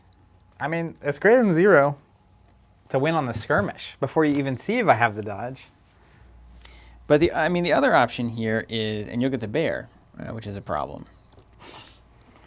It is a problem because I can basically go here, loop you down, sundown, and I get to go first. The bear's you're gonna get dogpiled on, and then Akimo's ready to That's right.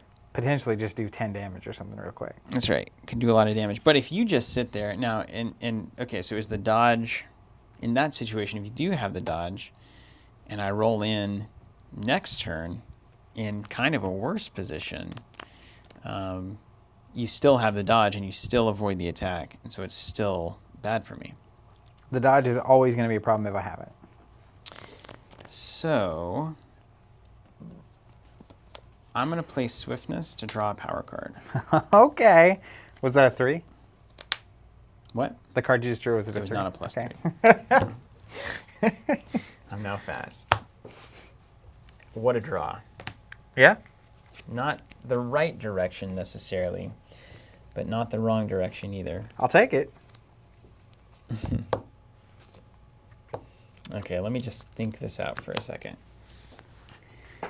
You remember when I naively, before we started, said, let's try to get a 1 and 2 lane game in? Yes, you did say that. Ever the optimist, I suppose.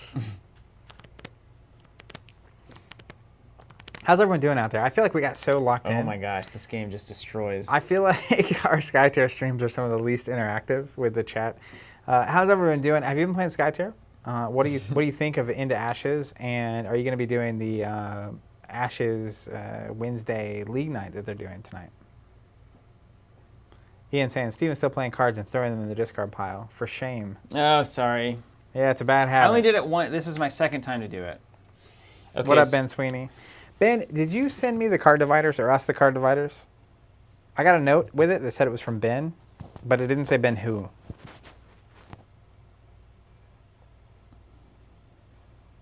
Okay. I have an out. Magicblack says I just got everything and building my first team. Awesome. Awesome, Metroplex. Hey, you will not regret this. It's a great this game. This game is a forever game. Zach, so here's what this revolves around. So Swiftness is the best card in this game for a number of reasons that I've mentioned before. This being one of them. Late game, I needed a card. It dramatically changed my options from what I think was losing to winning. I was at least like a 50-50 because this battle is not... Oh, did you get the Wind Blast thing? The AoE template? Maybe. That's good. It is. So My one goal is to use the bear to get you into the dome and just go crazy on you. So I do have the Wind Blast. Okay. That's what I drew into.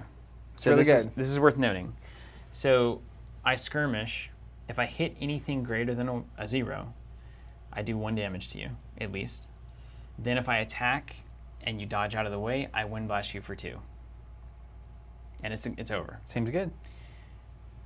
If I skirmish here, hit a 0, I move back, Wind Blast these minions, put a card under, and I'm even. Yep. If I skirmish in here and you move out of the way, then I can do... So I've got a don't lose the game plan and a win the game plan. Yeah. So I'm going to start by declaring a skirmish. And I have to think about my life. And what you have to think about is, what would you do not knowing I have a Wind Blast? Yeah. Or would you think that I might? Because there's none... Well, that's what I was factoring before you did anything. Cool. Because it was basically like... There's 1 in the discard. If I dodge first, then I know your skirmish can't do anything to me. It saves me a move, too. Yes. So then I don't have to move, and then I attack a minion, Wind Blast, and put 3 under. Yeah. So attack a minion, Wind Blast, put 3 under is 5. You would get rid of 4. I'd be at 5. You'd be ahead by 1. And if you do it now, I just move and attack. You know, I skirmish to here, and then move and slap. So I can't do it now. You shouldn't. Go ahead. But I could hit a shove on the attack, and I've got 2 in the discard pile, so I hit the 1 shove in the deck, or that stupid psychic swap thing, the flavor card that has done nothing but fail. All right, here's the 3. There's the 1. Nothing to be done. Attack.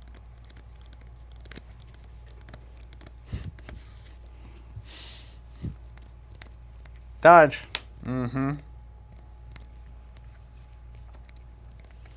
Fizzles. Now I know you're out of movement things. Yep. I know. Hey, there's nothing in the card pool. There's nothing left. I'm going to declare Wind Blast. You know what I'm going to do? What's that? Oh my Psychic gosh, Shield you got the Psychic From Shield. downtown, the one up in my deck. Get out of here, Leroy Brown. Let's go. I win the game. Yes. That's so good. That's so good, Steven. Oh my goodness, that's so good. I'm dying. That's so good. Wow. Your face when I flipped that card was so good. Oh, so no. good. It's impossible.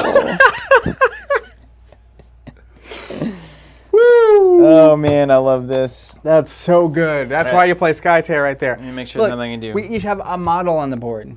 Yep. And the options and even the sequencing you could have done. You could have stayed. You could have attacked a minion. You could have dropped the Spirit Bomb. And you could have led. And it's your game to Stuck lose around. at that point. Yeah. Because I get the bear. So, like, literally my goal if you do that is get the bear, drop it. He attacks you. He drops you into the zone. You're next to a chemo. I know my ultimate's floating around somewhere. I wouldn't have drawn it. But like, so let's say we go with the plan. Let's say we go with a plan. So you do, let's say probably 5, I think is reasonable. This is important to note. So Fagor says the tower would have blown up before you check for champions being defeated. So you don't lose as soon as you do champions. Oh. At the end of a round, if the champions are gone, you lose. Okay, that's cool. But we were playing to the fact that yeah, I that- think we both were on the same page. that was there. the loss. So in that case, like, let's say the bear does, 1, 2, 3, 4. Let's say you flip a 2. Do you have a +2? What do you got on the top there? So the bear would literally have done a +2. Yeah. So I take -1 for armor. And you would have been here, like if you had stayed. Yeah. Let's say That's we what stay. we're pretending. So he goes here. Say we stay and we like clear out these the Wind Blast, clear out And you this attack and one. attack, and then we go a 3 under. So 3, 4, 5, 6. To 4, I win by 2. I remove 2. 2, and this moves, and then we spawn 2, and you would get 2 more. Yeah. And I would position in a way that's not wind blastable. Boom, Okay. Boom. So then the bear attacks for 5, Mm-hmm. because I flipped So I a 2. take that. And then the bear is going to move you and disarm you. You probably skirmish first and then move. and Yeah, that's right. disarm me. Skirmish, so we flip for 2 more. So take 1. Then I move you over Disarm. and disarm you. And then you have the first pick, and on 2 cards, I don't really have much that's going to change anything. I've got a Nourish. So I would do a handful of things here. First thing I would do is play a Doom, Good. Ooh, for a big 3. but we're on 7, so you still have 4 left. It's crazy. Then a chemo would attack you. Yeah.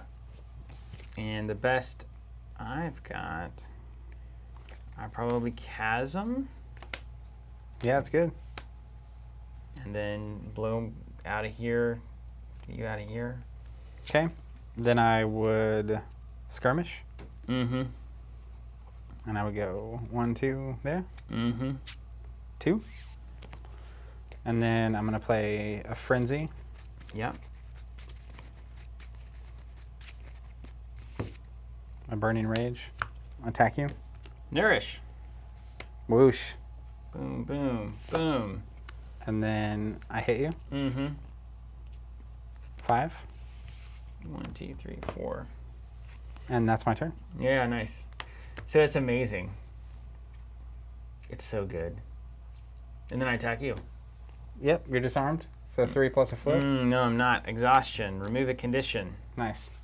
Yeah, Then you smoke me. 3 plus 1. Mm-hmm. This game is so good. That was incredible, man. That was incredible. I thought there was no way you could avoid it.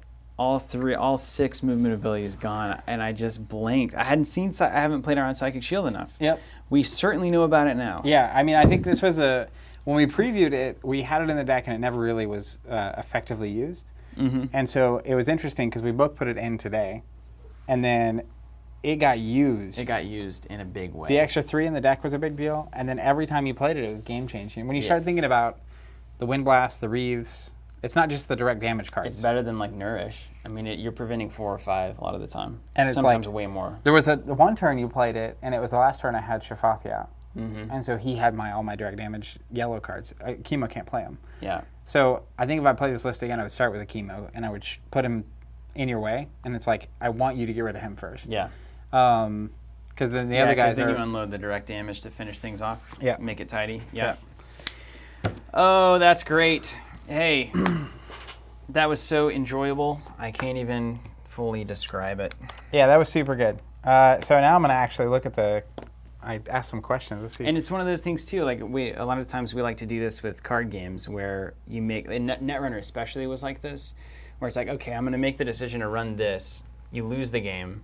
And it's like, okay, I was also thinking about R&D. You flip it and it's the agenda. You win the game. And it was like, oh, I could have potentially won this game. Incredible. Yeah, because I don't think I had an out if you just stabilize. But the other cool thing, the only other thing that I could potentially draw here that changes this game is Shove. So if I draw any of these cards instead of the Chasm, then you get that, and you get double attacks on me that turn. And that is probably the end of me if I don't have that Chasm. Them's the beats. It's crazy. I also, the last card in my deck that I didn't draw was my ultimate. Oh, nice. Which is, he gets Frenzy and fast, and then he can immediately take an attack action against an adjacent marked hero. Ooh. And So I'd like I should worship mark assume you you. have that at that point. I haven't seen it. It's not in the discard pile. Yeah. So that would be 3 attacks Yeah. in a real fashion. Whew, is that weird? But Wow. them's the beats. That was amazing. All right, everybody. Hey, thanks for joining us. I truly think that this is a game that 20 years from now will be considered a collector's. For your collection, it will be one of the shining stars of what you have and what you can offer somebody who comes over to your house to play. I think there will be a community for this for an exceedingly long time, if not end of my life kind of stuff. I get the sense that no matter what happens with the game, and I think that PvP is doing a great job, and I'm excited to see where they go and what their kind of more sustained plan is in terms of releases and card pool and all the problems that every card game ever has to deal with. But I think it's the kind of game that regardless of whatever happens there will be people that keep playing this, right? Like, because the people that play this game, we're in the community, and it's like it takes a hold of you in a different kind of way. We had a great exchange of tempo that game. Oh my gosh, how good was that? And I also think that, so we've been doing a lot of throwbacks on Thursday. Like tomorrow, we're throwing back to Monster Apocalypse, one of the original miniatures games that we really fell in love with. On a grid, has some similarities, not a whole lot, but this is the kind of thing I think about in 20 years. Would we throw back to a game like this? It's like, on the one hand, maybe not, because it might still be going. I could literally see it may this not game, be an actual throwback. I could see this game go for a very long time, and just heat up over time. But I could even see it. There's a lot of people really into competitive Dota and esports and that kind of thing. This is kind of like go back to the hotel room after the tournament, after watching the big event and play Skytear. It's just like, yes. Well, but then also, it's like, if I were 20 years from now throwing back to this game, I would absolutely adore it. Yeah. I think it's the kind of thing you throw back to it, even if it's gone for 10 years. It's like, this was one of the greatest games that has come across the industry for a very long time. I think it's just because From the beginning. It plays so well to the fundamentals, right? The fundamentals don't change. Yeah. Even now when we're throwing back, you can tell when games are getting certain fundamental things right. And I think taking a break from this made me realize it so much more. And then Blake asked a really good question.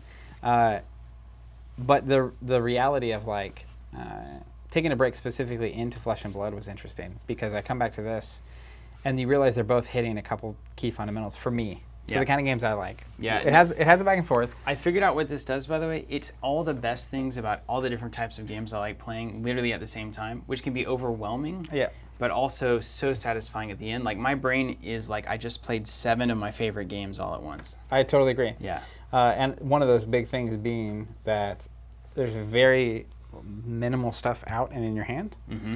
But the number of things you can actually do on a given turn and the order you choose to do them is, all of those are critical. It's like everything you're choosing, the order you're choosing them is important, but there's not 1,000 of them to choose from. Yeah. So there's not so many that you can't actually consider all the options.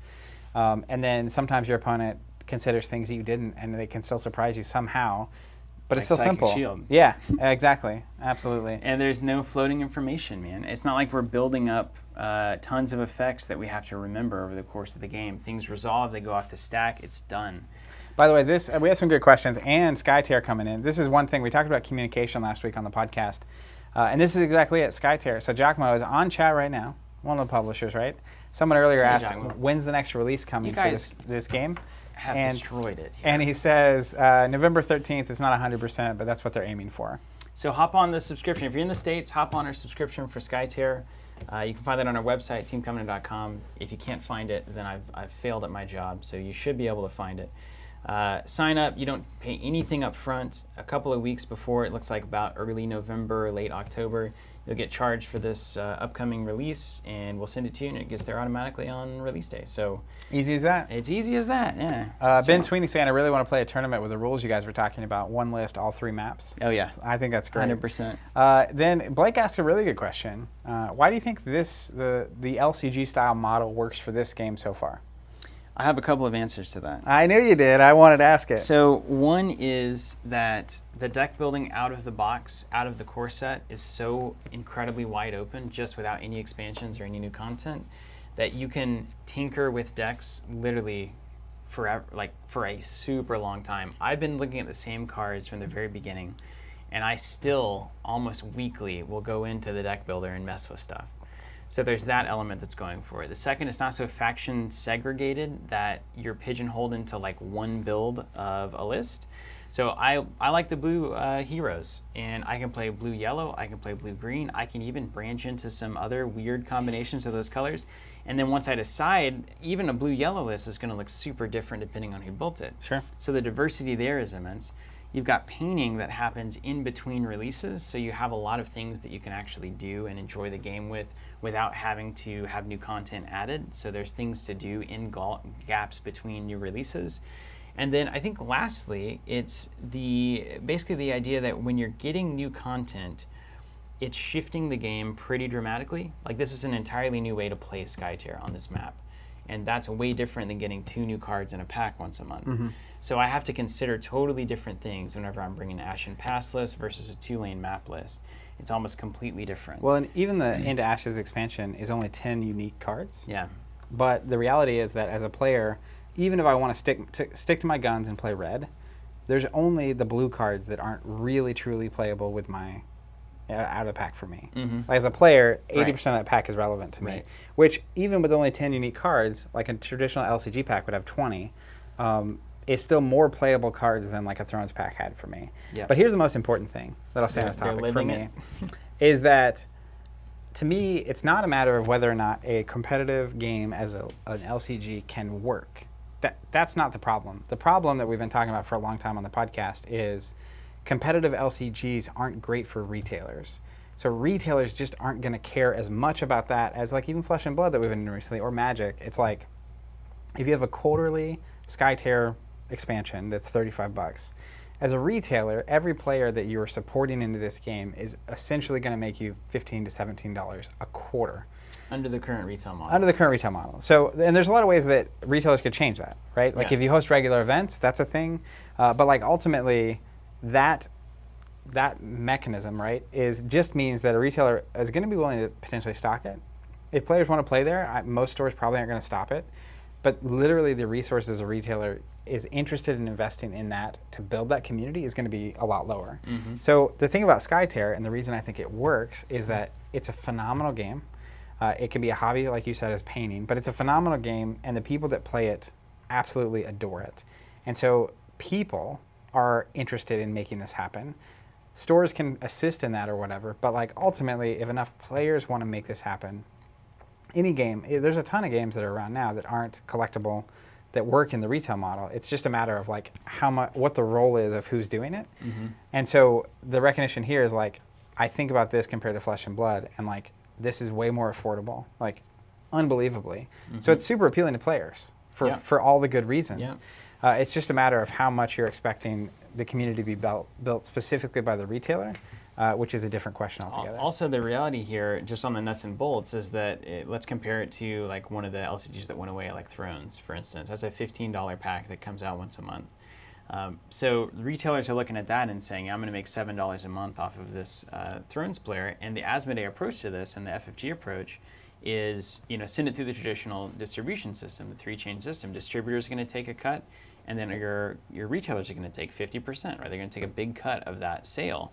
And so by the time that pack gets to retail and gets pushed out to players, FFG hasn't made a whole lot of cash on that because a lot of cuts have to go in along the way. So it's not as good for publisher, and it's not as good for retailer.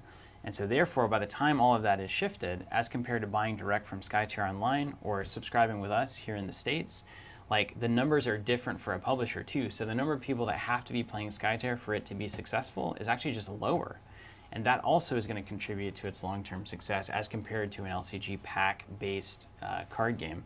I think the other thing is, we talked about it early, this is an actual living game. They're changing the rules constantly. New game modes are being introduced constantly. So it's not relying on new products exclusively to change the way that the game is functioning and bringing new challenges to players. And I think the LCGs that we were a part of just relied on new cards to hopefully shake up the meta, and they were very reluctant to actually take like week by week or month by month, like let's change it. Only use these packs. Only use those packs. Only that deluxe expansion. 6 of any card. Like Destiny, in the good days, it was like they would give us a new rules reference every 4 to 6 months. They would like kind of shake things up. Yeah, you could do it every month. You just change and that's not even a living game. Well, the other thing too that I think they're onto, and there's an appeal obviously for publishers with like an LCG style model to do monthly releases because you get to keep your fans engaged and you get revenue every month and whatnot. But quarterly releases, same thing's happening with Ashes. What it lets you do is put more stuff into one thing. One of the biggest problems with an LCG is that monthly bits mean that there's only a couple of cards a month that you as a player usually tend to care about. And so it drips instead of like you actually turn the faucet on once a quarter to put some water in the bucket. So I think that's helpful, and that's actually helpful to retailers too, because they don't have to pay attention every month to this little thing happening. To stock 20 little packs on a wall. Well, that's where I'm going next too, and this is something they can solve. I don't know what their plan is yet, but I think they're going to try to solve it. Maybe Skytear and chat can talk to it, but we've seen it happen a billion times. The problem, one of the biggest problems in LCGs from a game and a player perspective, is that 3 years in, with monthly releases, you've got 40 SKUs. And that's a problem for a few reasons. One, a retailer does not want to deal with that. Stocking 40 SKUs, restocking. That's a lot. That's a lot of shelf space. That's a lot of problem. The other thing is, as a player, you walk in and there's 40 LCG packs out. That's a $600 buy-in to get it all. So like that's a problem too. So what, like with Netrunner is a perfect example of this. I really would have loved if it had only been like the last 2 cycles are legal. Always. The deluxes, you literally have a core set and a box for every faction or what was it, Corp and Runner. They're like the core cards. And then you literally can just, it means every time a new cycle hits, you have stuff rotating out. Keeps the card pool small. So same here where it's like, if you're doing quarterly releases, I don't know what the frame is, but like if there's only every a year or 2 years of those releases that are viable, that's 8 SKUs. Like, and you always, as a retailer, know I have 8 SKUs of Skytear. I can have the 8 most recent, and I'm done. I think that the smaller they keep it is going to make this game. You don't want to be too small. There's a sweet spot, but like wherever that sweet spot is, find it and then stay there. I think they'll find it. I agree. They'll probe around until they find it. Yeah. They'll try this. They'll try that. They'll try that. We know that. We've seen that happen. So there's many definitely times. like a lot of improvements that I think they have the opportunity to make on that style of model. And again, I think it's mainly just an expectation thing, where like if you're expecting retailers to care, you gotta look at the numbers and be realistic about it. Or you got to hope, like we do. We're actually, leading this. I don't know if we're leading it, but we're taking part in hopefully the first wave of retail that is just going to be different. It's just going to have to not rely on product sales to warrant whether or not this or that game is worth having in my store. And I think there's some really good opportunities for what you can do when you take away the idea that I need to make my profit off of product sales. It definitely changes the game. Skytear saying, yes, a 2-year rotation for the standard competitive format is definitely a must to make it accessible for future Well, players. there you go. You heard it here. Hot off the presses. Enrico, going to answer you here. I really enjoy the Skytear streams. Are you going to bring it on stream weekly or every 2 weeks, a larger interval? It'll be every 2 to 3 weeks, probably moving forward. We'll try to hit it, when we have previews for the new stuff coming up. We'll hit it when the new stuff comes out, and then just play it when we can every 2 or 3 weeks. Kind of with Flesh and Blood and Ashes, we're just going to kind of, do a little merry-go-round with those games. Yeah, and it's all also, of which we think are absolutely incredible. Again, like Ashes and Skytear on a quarterly release schedule. Yeah. So like those releases really matter in terms of just like our actual interest in playing versus also like if we do have previews to show, that's cool too. And if something new comes out, right, it's like even now we only really we got into Ashes, I think it was last week. It feels like forever ago. Yeah, it's like 1,000 years when ago. I actually have it and we can play with it. And so then obviously as soon as we could get Skytear on the schedule after that, we did. So it'll be a regular feature and then it'll be in and out. Also, Ben Sweeney, correct. Skytear made a map. There's a player finder map. Again, a great example of initiative here from a publisher. There's a map of players, so you can look and see where are other players that are nearby that I might. And I think there's a means to contact or usernames or something. And they got a great Discord, so you can check that in. Andrew Bain saying, just popped in to say, pulled a foil majestic Ruined Blood barrier, and I'm only 10 packs in. Congrats, Andrew, on your Flesh and Blood pulls. That's great. And then hopefully we'll see some more maps, and I'm into the player-generated map thing. If there was, jog me on, you're listening. If there was a database of users where they could of maps, users can submit just grid maps, right? You give them the tools to build hexes and whatnot, and then people can send them to inked playmats or whatever, and print them out and play on them. You've essentially got Warcraft 2 early days BattleNet in the can. I can print rules that say, now every minion is actually like a bear and or a bull, and now you're a bullfighter, and you can do. That's what the early BattleNet days were. This is crazy. You can make 1,000 games from this system, and I love the idea of that. Honestly, I know this is this is a hard task, but like picturing if there was a web-based map builder, you go on, you can move trees around and move cover hexes and make domes bigger or smaller. Wouldn't that be amazing? And then you could literally just save the image file because you can go print it, right, off of That's right. inked or wherever. That alone would be like... Because like Jonathan would just, when we were kids, that's all he'd do. He would make stuff, and then me and Scott would play it. I mean, you can imagine... I would literally just be like, hey, John, Yeah. make like a handful of maps, and once a month we're just going to be like, all right, here's this crazy map that John made. And then he gets to see, did this work? Did this not work? I don't know. So thank you guys so much for watching. Hey, if you want to get on Skytear in the States, we've got a deal with PvP Geeks to get this game into the States, and that's our subscription service. So sign up for that. You'll automatically get future releases. We cannot recommend this enough. If you're at all on the fence, just take faith in what we're saying, please. It is that good. I will put all of our reputation on this game. And then join us tomorrow for a throwback to Monster Apocalypse, one of the originals that launched us as a company. Lots of fun stories went down too. right in flames. Yeah, like most of them have. Like most of them have, yeah. All right, well, hey, it's been a privilege. It's been awesome. You guys in chat have been awesome. We got really locked into that game, so hopefully you enjoyed it as much as we did. Mom Talk tomorrow, then we're taking a break. We're off Friday, we're off next week. Labor Day, just taking a minute to cool our jets and not talk for 4 or 5 hours on stream every day. Then we'll be back. So watch out for the schedule. Stay safe out there, and we'll catch you next time.